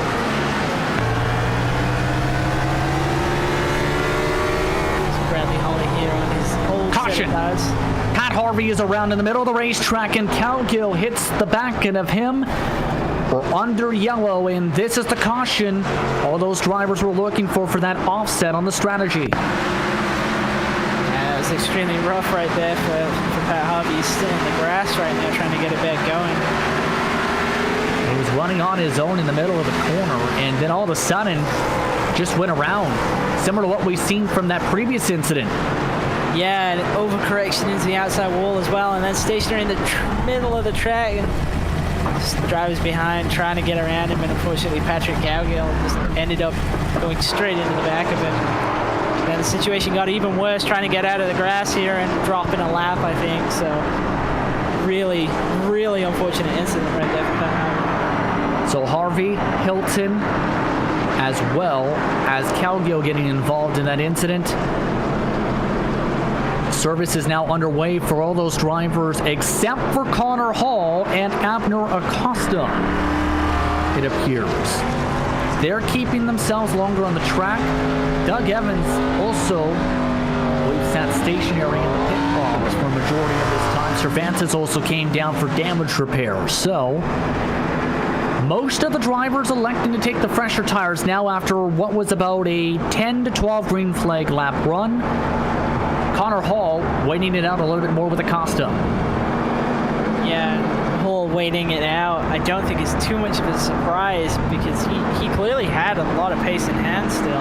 Obviously, O'Brien hadn't got to him and hadn't been able to try and pull a pass off on him at the point of the yellow coming out. So I'll be interested to see when Connor Hall actually does decide to take a set of tires, or if he even ever does take a set of tires. We've seen him win a race with what we thought was pretty much, there was no hope. He'd been out there and he was on much older tires and he still managed to get it done. So maybe he's going to go for the same play here.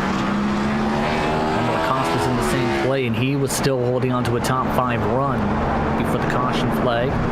The interesting thing is going to be the drivers who just took their sets. They're going to be 16th on back and how they play out. Yeah, I think it's going to be really difficult for Bradley Hollick to move his way through. He's got a couple of other drivers back there who also took tires on the last caution and weren't able to really make use of them, having some incidents. Robert Bissell Jr. is one of them, so he's going to be fighting with those guys who've got somewhat comparable tires, and also obviously drivers out there who've got 70-lap-old tires, so it's going to be pretty difficult for him to move his way forwards.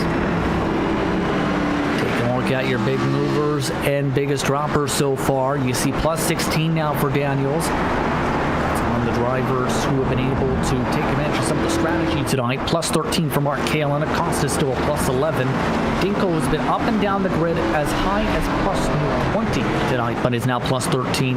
Bisson Jr. with his strategy is a minus 11, minus 10 for Mike Knight, who's had some rough moments. 30 minutes on the clock. Connor Hall in control of the field again. O'Brien, though, on fresher tires to his outside, back it away. Real chance right now. We'll have to see if Hall can hold him off. We also have Chatley and Kalin who are right up there as well with some strong runs, battling for third position. Looking also try and pass by the 222 once that lid is opened up. And I think the less we can talk about Brandon Chatley, the better it is for him. He's running right now in third spot, and I don't really want to put the commentator's curse on him for that. He's having obviously an extremely strong run right now. Connor Hall starting to lose a bit of pace now on corner exit with the older tires compared to O'Brien. O'Brien, the quickest out of the two right now by about a 1/10 of a second. Connor Hall, similar to what he did at Rockingham, though, not willing to give this up easily. He's going to have to force O'Brien to make the move on the outside, possibly. Yeah, we'll see more, obviously, launch control if there are any further cautions and any more restarts. Being the leader is a huge advantage at a track such as this. O'Brien still can't get the run to his outside, though, to be able to try and do anything. Hall, if anything, is still doing a phenomenal job on that bottom line for it to rotate. Yeah, and I think Hall has a very clear pace advantage. You see O'Brien trying to get underneath him. Hall is giving it to him a little bit, but still making it pretty difficult for him to get by. A little bit of a squeeze that time. And for O'Brien, what's kind of going through your head with this, knowing you've got fresher tires by about 30, 40 laps? How about send it into the corner? Haul up the track, no damage, and he really sent it in hard trying to pass him that time. Yeah, we've seen a lot of drivers have been struggling with that, and obviously losing the rear end on entry. I really don't think that was James O'Brien's strategy right there. He's apologizing on the radio at this point. You can tell he really wanted that, but Hall now holding on to third spot as Kalin trying to make the pass on the high side. And keep in mind, Hall's tires now going to be heated up a little bit from that slide. Yeah, and I think this is where it starts to go against Hall, because obviously he's lost that track position now. He's no longer leading, no longer going to have control on restarts. So I think if we see another yellow at this point, it's going to be him we see coming down and taking tires.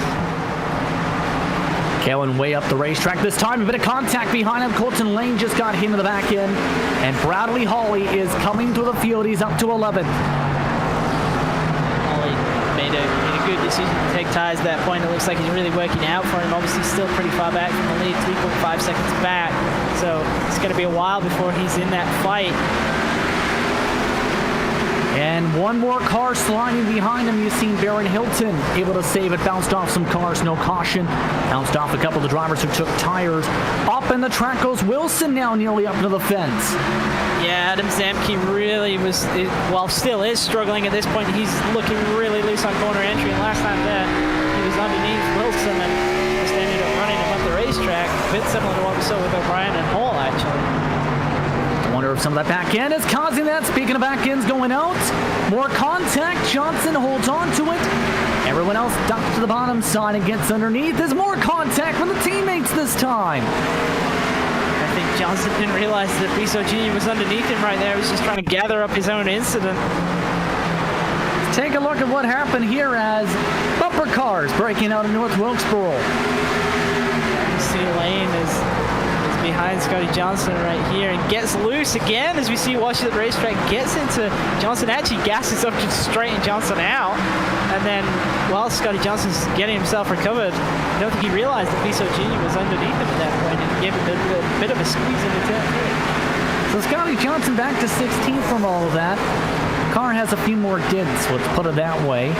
While Bradley Hawley on the fresher tires is up to now 7th with this caution. It's Trent Dinkle again with the yellow. Yeah, he was assisted right there by Biso Jr. Biso Jr. tried to get under him into 3 and just tapped him into a slide. Let's take a look at the GSRC replay, and Biso Jr. remember was just in that bumper car session. Bumper car session, this time a little bit over the rail. Yeah, you can see he got in there just a little bit too deep, and you could actually see it just wash up right around center. Unfortunately, it was right when Trent Dinkle was turning down the racetrack, so it was a double negative, really, in that situation that they both got together. And unfortunately for Dinkle, he ended up in the worst off situation in the big slide. And now with the clock being a factor, pit stops are getting interesting. In is Chatley, Hall, Zemke, Lane, Sumner, Cervantes, Knight, Acosta, Hilton, and Witt. Staying out, O'Brien, Kalen, Daniels, Hawley, Walter Wilson Jr., Biso Jr., Accord, Scotty Johnson, and Dinkle along with Doug Evans. First driver off, just by a little bit, it looks like it's Connor Hull over Brendan Chatley. Yeah, and I'm really surprised that Chatley came down because that's his 3rd stop, which means now he's got no more tires. Now this is going to be interesting now for him, where he might be hoping that it becomes a time race, which is looking like it's trending that way. Yeah, I definitely think that that's his play right now, and obviously the lap counter is going down along with the time, but still, I would have kept a set in reserve. Obviously, he was up there well in the top 5, running in 2nd place for a while there, so I don't know. I don't know if that's really going to have been the play that he should have made. The interesting thing is going to be now Connor Hull in traffic in 12th position. How do you think he's going to handle it? I think he's going to be pretty aggressive, and obviously starting on the outside, I think we actually need to watch him making moves on the 3rd lane. I really think he's going to try that. That can work, but the difficulty with it is drivers don't really expect it, and that actually caught me out last year in that truck race that we talked about a little bit earlier, where I was trying to pass guys in the 3rd lane, and I caught a couple of guys who weren't expecting me to be there and about turned them into the outside fence. So I think that's the worry. That's an easy way to get around guys if you've got the pace, but they've got to be aware when you're coming up on them, and I think that's going to be the challenge for them. I will say, with that all-star race with the trucks here in North Wilkesboro, that of course had that majestic finish off turn 4 with the most photo-esque and photo-perfect big one in the history of NASCAR. It was incredible seeing you power your way on the top line and just drive like everybody was sitting around in first gear. Yeah, I mean, I'd love to say that I was just that fast, but realistically, that wasn't the case. I just happened to have a 75-lap tire advantage on everybody around me, and I knew they wouldn't take tires. I knew that my race at that point was done, but I might have been able to salvage 2nd if it had gone well, so I had to try O'Brien and Callan, meanwhile, looking to try something with the different strategies here. Connor Hall on fresher tires is back in the pack. Back on her way, O'Brien off to a good launch. And already 3 wide, Hall trying to mask several drivers. And they're warning Connor Hall for making it 3. Yeah, that was a very aggressive move by him there. It was 3 before the flag stand. He's still trying to make it 3 here between Scotty Johnson and 151. It's not going to work. And nearly turning around somebody, and that definitely is not going to work as the caution is out behind him. Yeah. Dinko and Acosta. And I believe Acosta may have got some of the worst of it this time. Yeah, Acosta trying to get back going there before he went a lap down. Let's take a look at what happened here. You can see right there was starting to get a little bit dicey in front and a bit of a checkup. Yeah, it looked like he was just unfortunate right there because he was actually rolling into the corner fine, and so was Trent Dinkel and everybody around him, but it looked like it just sort of started stacking up, and Acosta was kind of not really in a lane at all, and Lane getting into the back. And unfortunately for Mike Knight, he was really doing nothing wrong, just trying to run the top, and all of a sudden had after Acosta's car come up and squash it between between himself and the wall. So really not a good deal for anybody involved. Trent Dinkel is now out of the race as a result of that caution flag. Acosta and Witt have also ducked down for significant damage repairs. Connor Hall is up to 9th position with that caution flag, too, by the way, in the 222. Yeah, Hall was very, very aggressive on that restart and immediately put it 3. Realistically, or almost as soon as the leader went. So I think he knows he needs to get back to the front of the field, but it seems like it was maybe on the very edge of what was considered okay. Absolutely, and believe that may be being discussed at this point. We'll have to see, as Scotty Johnson is behind him in 10th position. Good recovery with some of the damage that he's built up with some of the bumping from earlier. Remember, was all the way from around 16 from the prior incidents. Yeah, speaking of drivers that have been involved in a lot of incidents, obviously we talked about how Trent Dinkel was having such a strong run at the beginning of the race and is now out of the race. And I've got to wonder if it was actually that he ran into the incident limit and was disqualified. We'll have to check that, but he was certainly having an action-packed second half of the race. David Wilson Jr. has elected to come down and pit from the top 10 all of a sudden. So Wilson Jr. in the 39 is now taking a set of tires. I believe that will be his last set of tires as well. So now with the clock being the major factor with this caution flag, we can tell you this, under 20 minutes is on the clock, Christian, at the moment. Right now, the estimated distance to go would be about 64 to go, and that's only going to go down from here with each caution flag. Now knowing that, what do you expect to see with the craziness about to ensue here as we get the one to go? Well, I think we've kind of already seen the craziness begin, and I think we should only really expect it to continue at this point. I think there's no doubt that it's going to be a time-limited race. We always knew it was going to be pretty tight, but I think we should expect to see one more caution, and I think if we see one more caution, that will be when we see the rest of the field take the last of their available tires. To quote Brandon Walter, this is about to become a fun center. Fun center, fun center. We'll be able to find their way in the fun center that is called Victory Lane, just on the edge of turn 4. We're about to find out. Green flags out, back on our way. And a good launch for the drivers up the front. Connor Hall also with a decent launch up at the top line, side by side. Bisson Jr. and Walter for 5th, as Hall is trying to make it 3 with them. Very aggressive move to the bottom, but it's going to work out for him. Now he's underneath Bisson Jr. And actually, Joshua Daniels is up ahead of him as well, moved himself into the top 5 for the first time.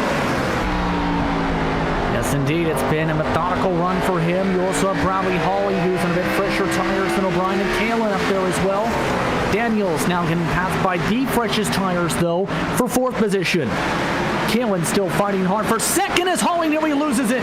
He wiggles around and loses several spots. Yeah, very rare to see a mistake from Bradley Hawley, but that right there showing you how difficult the track is to see a driver such as himself having that moment but did get it gathered back up. But it's actually been exactly what Connor Hall needed, because he was going to struggle to pass those guys side by side, and now it looks like he's going to have a pretty easy pass on Mark Kalin for second, and then all he's got is James O'Brien ahead of him for the race lead. Caution flag is out, though, down the front stretch. It's David Wilson Jr. who just took tires, and Barron Hilton. And already Wilson Jr. has put his car into the tow truck. Let's take a look at why. It'll be down the front stretch. This was at the back of the field. So drivers kind of stacking up around this area. Some drivers that we've seen at the front of the field today as well in this area. Abner Costa and Dennis Santos. Next to this group, 3 wide off the corner. Colton Lane got a little bit of a squeeze for the 41, and wow, that was a pretty big impact to the inside wall of the 39 and the 47. Hilton losing the front end, so he becomes a modified, and now it's the matter of who elects to mix up strategy. How about Kalin and Hawley electing to go and take their set of tires now with about 17 minutes on the clock? Yeah, I think that was realistically the only play available for Bradley Hawley. He just lost pretty much all of his track position at that point, but the advantage has got to have swung to Connor Hall at this point, having the freshest tires of the top 5. Probably the fastest car, if we're honest, as well. So I think it's only a matter of time before he gets by James O'Brien here. Always wondered, by the way, with those crew members you see to the left side, what they discuss during a pit stop. Especially when the rest of the crew is trying to work on the car, and then you have those two just sitting around and talking in front of your car. I know, right? You'd wish that they'd kind of get out there and do something for you. But alas, they're just discussing behind the wall. Yeah. I wonder what some of those discussions would be, like ice cream, maybe about, I don't know, their favorite color of race car, I don't know. I don't think anybody knows, actually. Maybe we should find out. I'll have to ask. Yeah. Christian Chowder is on the case, everybody. About 15 minutes on the clock. We're going to get back rolling, by the way. And on the serious note here, I think we're about to see some fireworks between Hall and O'Brien.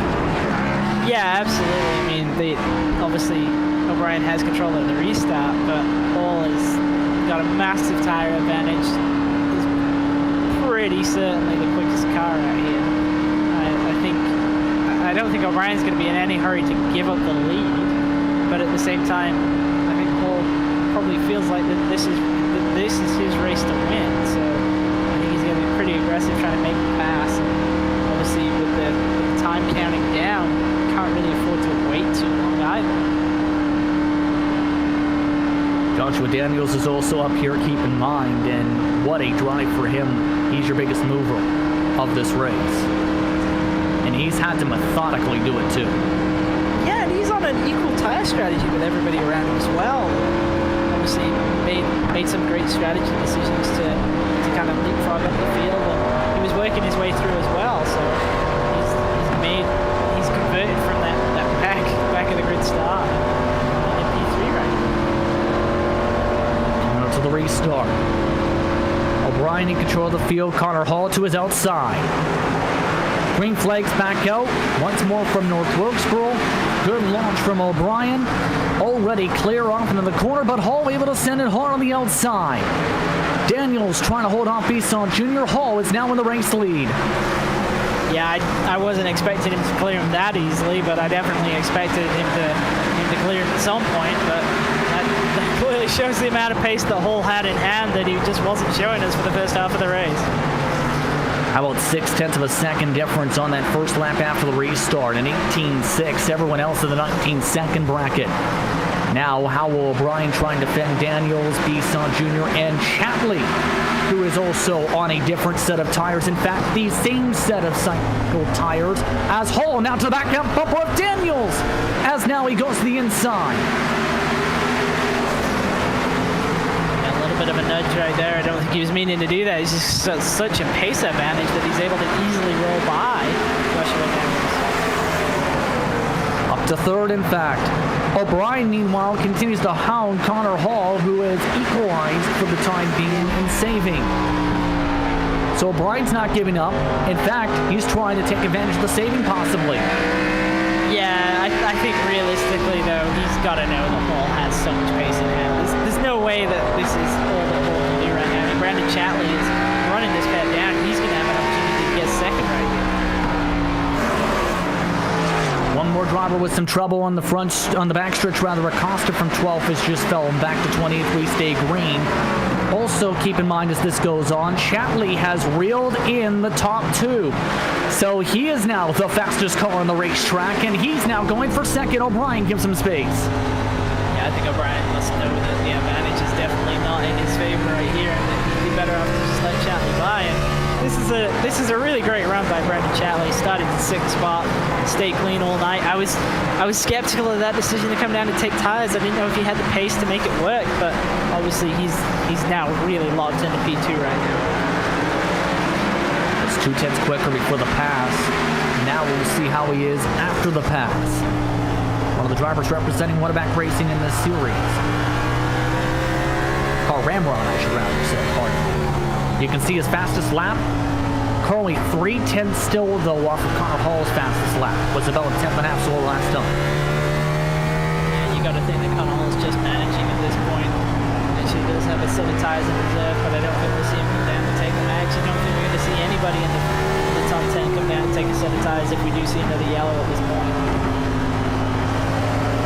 See if we get to test that theory, as keep in mind you also have Bradley Hawley on even fresher tires, who is in 7th spot fighting with Brandon Walter, who's having a stellar run tonight.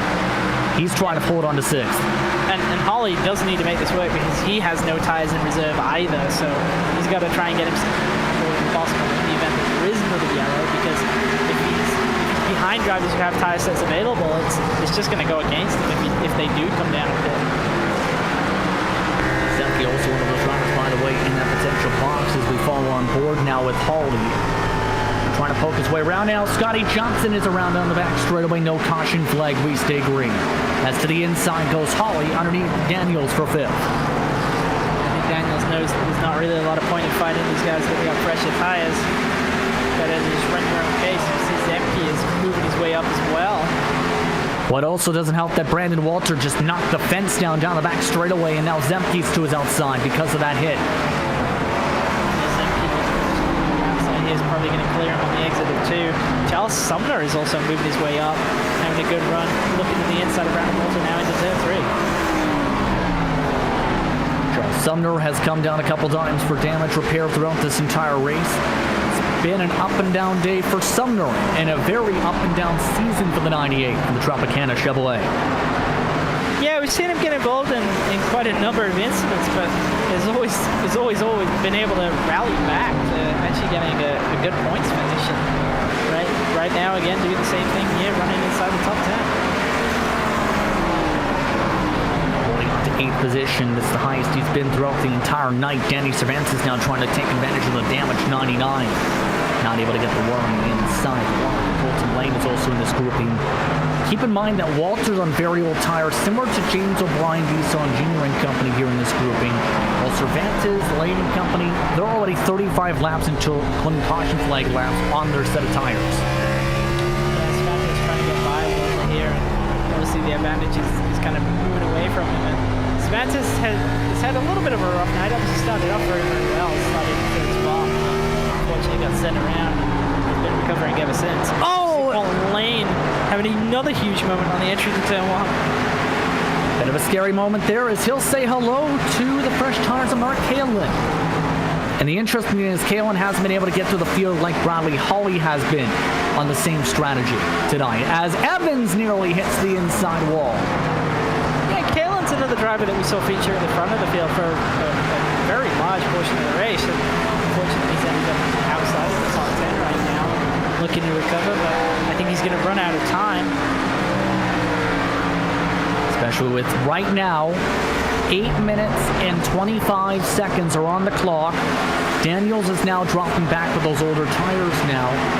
Zemke and Sumner now taking advantage, and Daniels knows and is giving him, and all of them rather, some space. Just looking up back to 3rd spot, we got Bradley Hawley's been able to clear James O'Brien off of turn 2 and now setting off in pursuit of Brandon Chatley. Just at the other end of the racetrack down the straightaway, Hawley able to get by O'Brien. And the strategy card's definitely in play now. And is there enough time for Hawley to get there? He's got the track position. He needs to catch up 1.1 seconds. Yeah, he's 1.1 back, and he's got 16-lap fresher tires than Connor Hall. Now, that's not a complete 16 laps, because some of those laps are under caution, obviously, but he does have the freshest tires in his crew. He might have a shot at this, but I suspect Connor Hall has got something in his pocket that he can use if he needs to.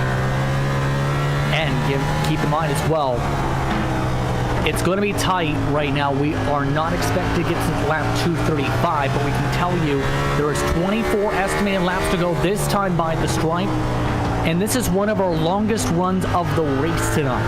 We've reached since the start of the race.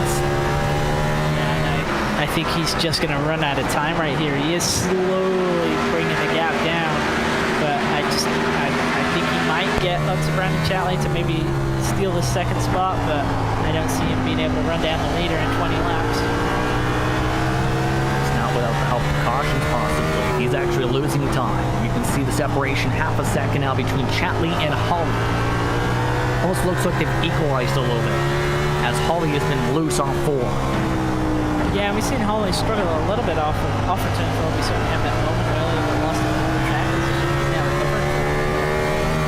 It definitely looks like maybe there's a couple of drivers out here who perhaps could do with finding a little bit more speed in the car. Obviously, the move to open setups this season has kind of shaken up the game a little bit, and I think we've seen a couple of drivers. Obviously, we saw Richard Meeting Jr. has maybe regressed into the pack a little bit, and we've seen other drivers move to the floor. Obviously, Connor Hall is the big showing, but then we've got drivers like Brandon Chatley, who's having a really, really strong run right here. You would say in past seasons you wouldn't really expect to see him fighting with Bradley Hawley for the second spot, but Hawley with fresher tires doesn't really look like he's in a position to threaten him. We are approaching the point of no return and the point of question marks too. If we get a caution from this point, under 6 minutes to go on the clock. Pace laps are 41 seconds around per time, so keep those numbers in mind if trouble ensues with the lap traffic. That lap traffic, Michael Witt, the first driver being now lapped again. He's now 1 lap down. Scotty Johnson is the last car in the lead, lap in 18. Yeah, we've got a couple of drivers out there who are out there on their older tires. This strategy has not gone their way. One of those drivers, Joshua Daniels, obviously moved his way up into the top 5. Now, unfortunately, all the way back in 12th. And he's got Brandon Waltrip behind him. Pat Harvey actually recovered from that really unfortunate spin when he lost that lap. And it looks like this has really, really gone against Joshua Daniels at this point. Harvey's +9 on the race overall, but give him credit. His car is demolished right now, and especially with the back end from hitting that car, but he's still handling that machine fairly well. Yeah, he's made a great recovery. At one point, obviously, he missed a lap down, a lot of damage to the rear end of the car in that incident as well. So to get back to maybe having a chance to get in the top 10 is really impressive. Under 5 minutes on the clock, and he clips the grass. Again, this is a battle right now that could get him 12th position. If he's able to sort things out here, currently top 10 is held on to by Colton Lane, who had some rough moments at World Ride Technology Raceway strategy-wise. They now get ready to lap by Mike Knight. And it's been an intriguing race and an intriguing run for Walter, who keeps on smacking that backstretch wall. Yeah, Walter's just been struggling with that this entire run. That's not the first time we've seen him hit it tonight. Not even the first time we've seen him hit it in this run. So he needs to really get that figured out. He runs up in the middle of 1 and 2 right there, but it's giving the advantage to Pat Harvey. Your contact, in fact, right there, is that's forced the inside line, as mentioned, for Harvey. 3 wide with the traffic, and this is going to get dicey as Walter gets turned around. Caution is out, and this changes everything. Is firmly swung to the advantage of the drivers who still have a set left, and inside the top 5 that would be Connor Hall, James O'Brien, Robert Bissaud Jr. All of those 3 drivers have a set of tires remaining, but do they have the time to get through the field if they take them? And how many laps will we get is the big question too. Here's the replay of what happened, and it almost was getting clear. Almost doesn't keep your car clean and straight though in racing. Yeah, it was just unfortunate right there. It seemed like everybody knew that it was 3, and we saw Pat Harvey was down in that bottom lane, and there was enough space in the middle, and it just looked like Walter was just a little bit too high. It wasn't like he was really pinched up into the fence or anything right there. He just a tiny bit too high. Maybe even a quarter car lower would have been enough. At the moment, there are 17 cars going to be on the lead lap. Scotty Johnson to make it 18 will be the lucky dog. We'll see how Walter plays this. He's already lost a lap of lead, potentially with damage repair coming up here. We'll have to see. But this may be maybe a couple laps at the most we're about to get here as a result of this caution, and this opens up the floodgates for someone like a Bradley Hawley to try and make a charge. Yeah, I think this does give Bradley Hawley the opportunity to get this second place from Brendan Chatley here, but throughout the night we've seen drivers in third place just not really be able to take advantage of that spot, so it's really a 50-50, I think, as to whether he's able to get this done. He's got the freshest tires. It's a matter of how many laps we get. We're going to find out in a little bit here with pace laps. There is under 2 minutes on the clock. Scotty Johnson has already come in for his respective service, and he'll be on fresh tires too as the lucky dog. Brett Accord and Abner Acosta also took tires. Walter was able to keep his lap. Yeah, those drivers who took tires are going to have to be really aggressive to make this work, though. There's going to be so few laps to go.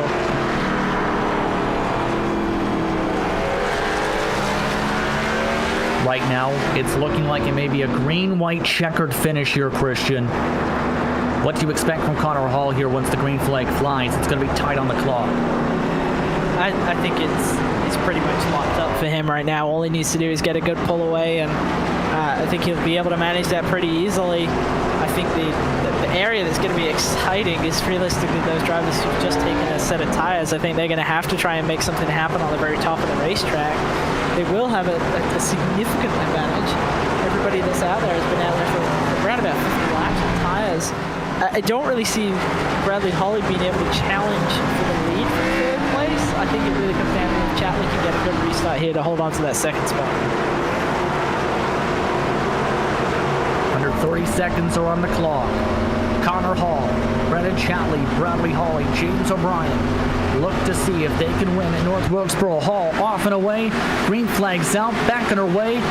2 estimated to go.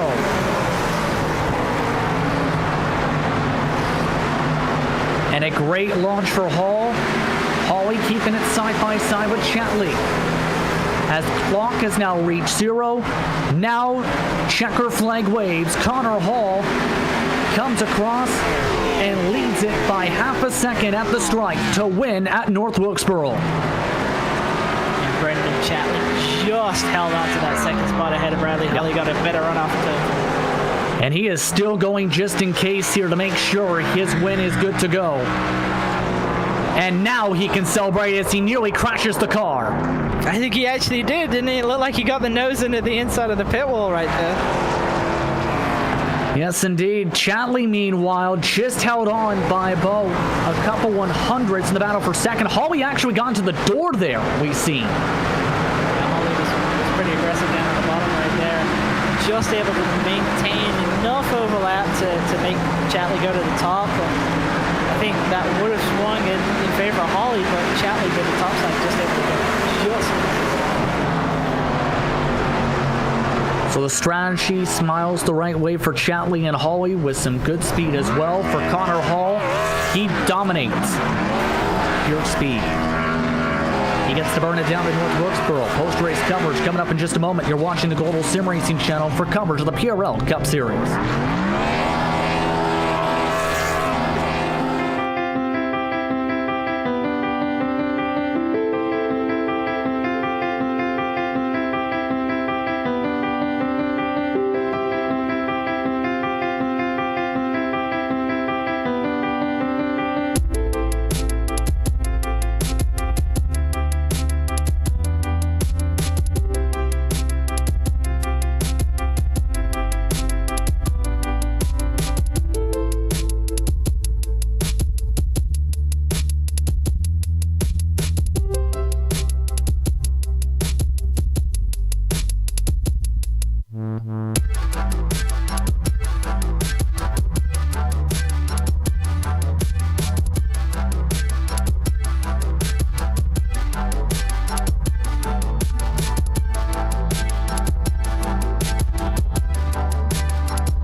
Welcome back for post-race coverage for the PRL's Cup Series. For what was an entertaining finish, what was an entertaining race, but a dominant performance overall for Connor Hall. In 220 completed laps, he ends up leading 189 of them and takes home another victory in this series. Brendan Chatley with his best run in a long while in this series as well, and his best run by far this season comes home in second, while Bradley Hawley rounds out your top three. We'll be speaking with those drivers in just a little bit. James O'Brien, Robert Bisson Jr. rounding out the top five with Zemke, Sumner, Cervantes, Kalen, and Lane, your top 10. Joshua Daniels, we saw him feature inside the top 5.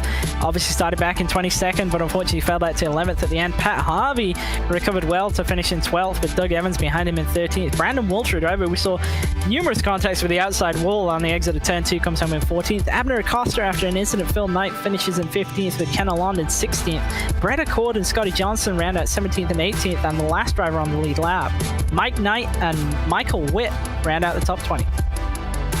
21st goes to Jose Medina, 4 laps down, a recovery from being the first caution flag of the race, while Baron Hilton among the drivers who finished early. 22nd is where he finishes. Wilson Jr. 23rd, while Trent Dinkle finishes 24, 55 laps down. Patrick Cowgill had overheating issues and damage from several incidents, finished 81 laps down, 25th. Dewar, Holden, and Brown round out your entrants today. 28 drivers took the green flag at North Wilkesboro Speedway, but it was Connor Hall who torched them all from green flag to checker flag. Connor, how are you feeling? Another victory in the series. Yeah, we're feeling good.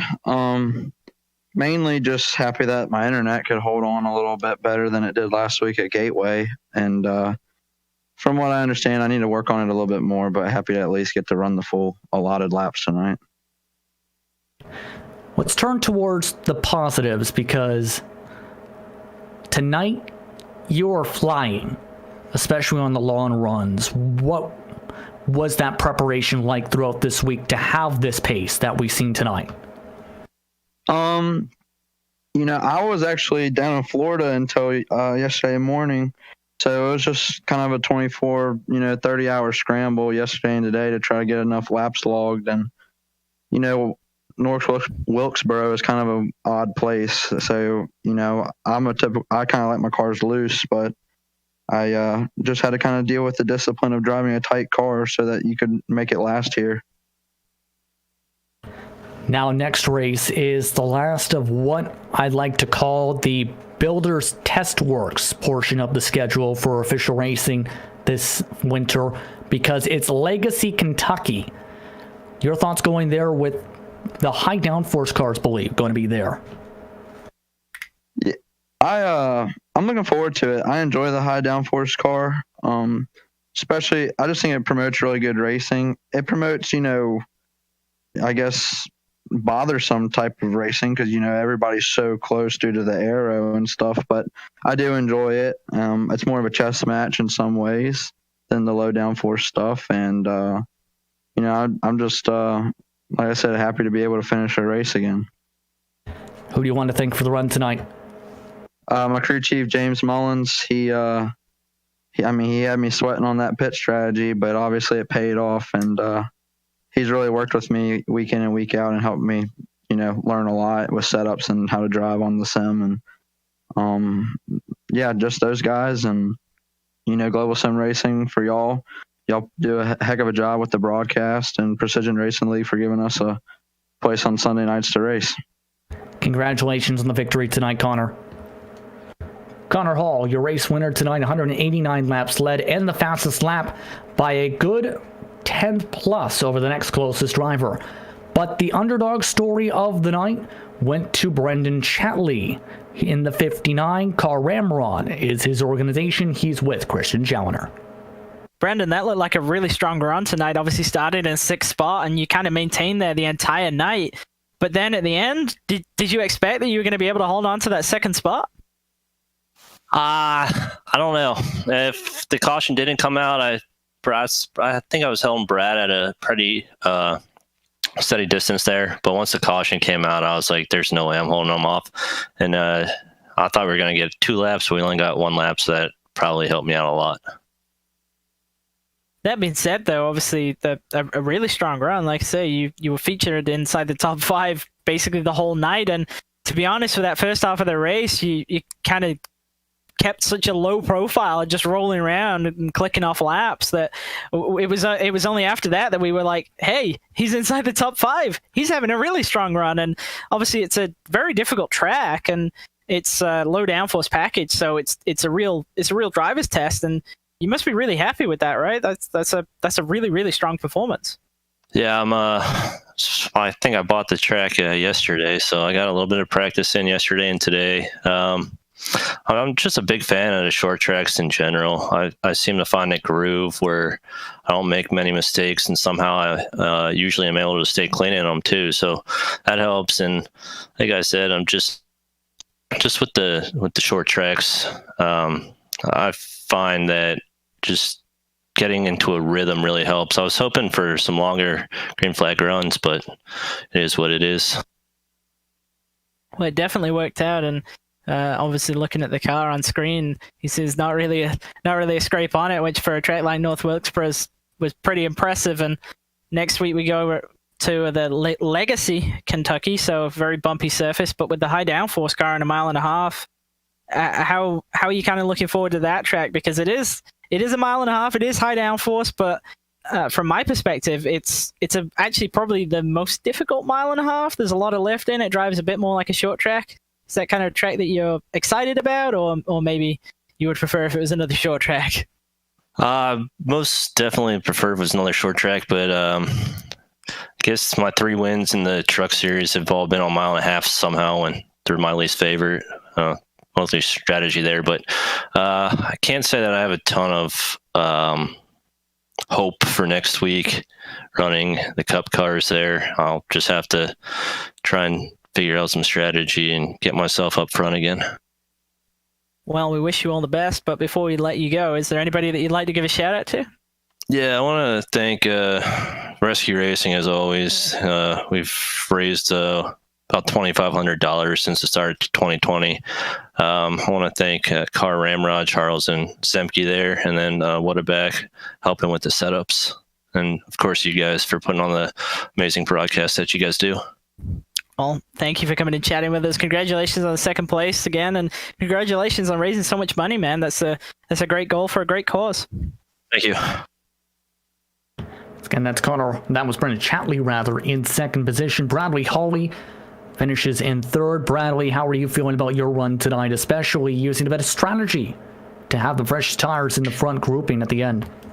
Oh, pretty good. It was nerve-wracking going through the field twice after basically getting off strategy of other drivers and still managing to get it back up to P3. What came down to your decision strategy-wise for tonight? Because I noticed you and Mark Kalin were synced up on that. What came down to some of the decisions, especially towards the end? I just wasn't sure.